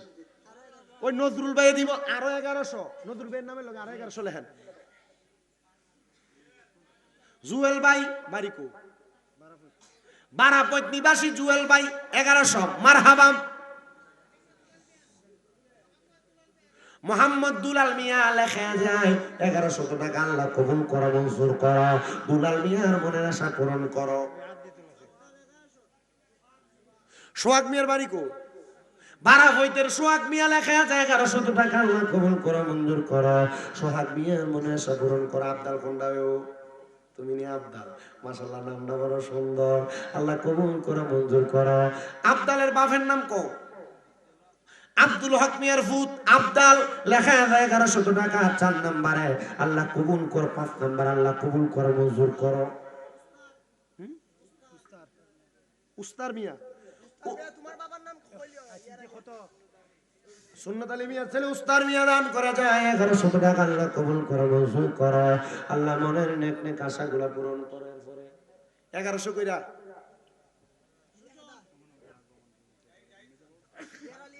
রাহো না, এটা লই না। ইনুস মিয়া, লিলু মিয়া, লিলু মিয়া 1100 টাকা আল্লাহ কবুল করো, মঞ্জুর করো। লিলু মিয়ার মনে আশা পূরণ করো। আরে আমি যে কালেকশনের ঠেলা আমরা আমার ওয়াজে বুঝলা দেবেন গা। সুজন মিয়া প্রথমে, সুজন মিয়া লেখেন আগে। সুজন মিয়া লেখছেন নি 1100, জাহির মিয়া 1100 টাকা। মারহাবা, আল্লাহ কবুল করো, মঞ্জুর করো। এরপরে আর আসেনি দেওয়ার মতো কয়েকজন। 20 টাকা দিয়ে পেঁয়াজ দিতে আগামী বছর মাহফিলে তাবারুকের লাগিয়া। 1 টিন তেল দিতাম 5 লিটারই। আসেনি একজন একটা তেল দেওয়ার মতো, বলে হুজুর আগামী বছর একটা তেল দিতাম। লিটন বাগানবাড়ি বাগানবাড়ি নিবাসী লিটন মিয়া লেখা যায় 1100 টাকা আল্লাহ 1000 টাকা আল্লাহ কবুল করো, মঞ্জুর করো। আমার চাচা কামাল মিয়া 2000 নজরুল মিয়ার চাচা কামাল মিয়া লেখা যায় 2000 টাকা আল্লাহ কবুল করো, মঞ্জুর করো। দানা দিয়া সোনার মক্কা মদিনা পৌঁছা, কামাই রুজিতে বরকত দাও। আমার চাচা একজন মক্কা মদিনা আছে। মারহাবা, আরে যাবো আমি সোনার মদিনা, আইরে আমার মনের জল্পনা কল্পনা বাবা, যাবো আমি সোনার মদিনা। আমার চাচা একজন জাহিদ মিয়া সৌদি আরব প্রবাসী এই এক বস্তা চাল নজরুল মিয়ার আরেক চাচা সৌদি আরব প্রবাসী জাহিদ মিয়া লেখা যায় 1 বস্তা চাউল। মারহাবা।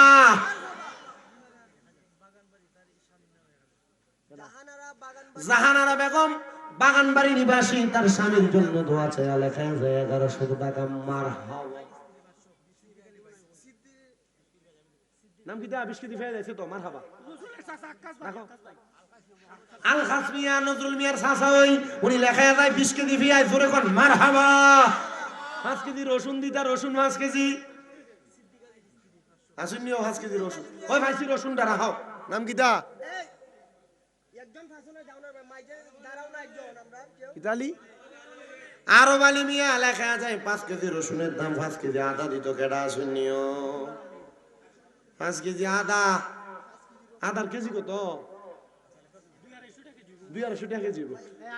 5 কেজি। ও যে আরব আলী ভাই কালা করে সুন্দর। 5 কেজি আদা। আসুননি আগামী বছর 5 কেজি। এই যে ভাইজি নারে তাকবীর। হ্যাঁ রাখো 5 কেজি আদা আর 10 লিটার তেল। নাম কি দা? ওয়াহিদ মিয়া, নাম তো বড় সুন্দর। মারহাবা, আল্লাহ কবুল করা, মঞ্জুর করা। মোহাম্মদ ওয়াহিদ মিয়ার বাড়ি কোন জায়গায়? বাড়ি কোন আনো ফাটাইরা নি এই লম্বরটা আনো নম্বরটা আনো না, যাও না, তাড়াতাড়ি দাও, তাড়াতাড়ি দাও। মোহাম্মদ ওয়াহিদ চিনচুন আর চিনছে। জামাই এলাকার জামাই। মারহাবা, ফাতারিয়া নিবাসী এলাকার জামাই মোহাম্মদ ওয়াহিদ মিয়া 5 কেজি আদা লগে দিব 10 লিটার তেল। আল্লাহ ওয়াহিদ মিয়ারে কবুল করো, জোরে কোন আমিন।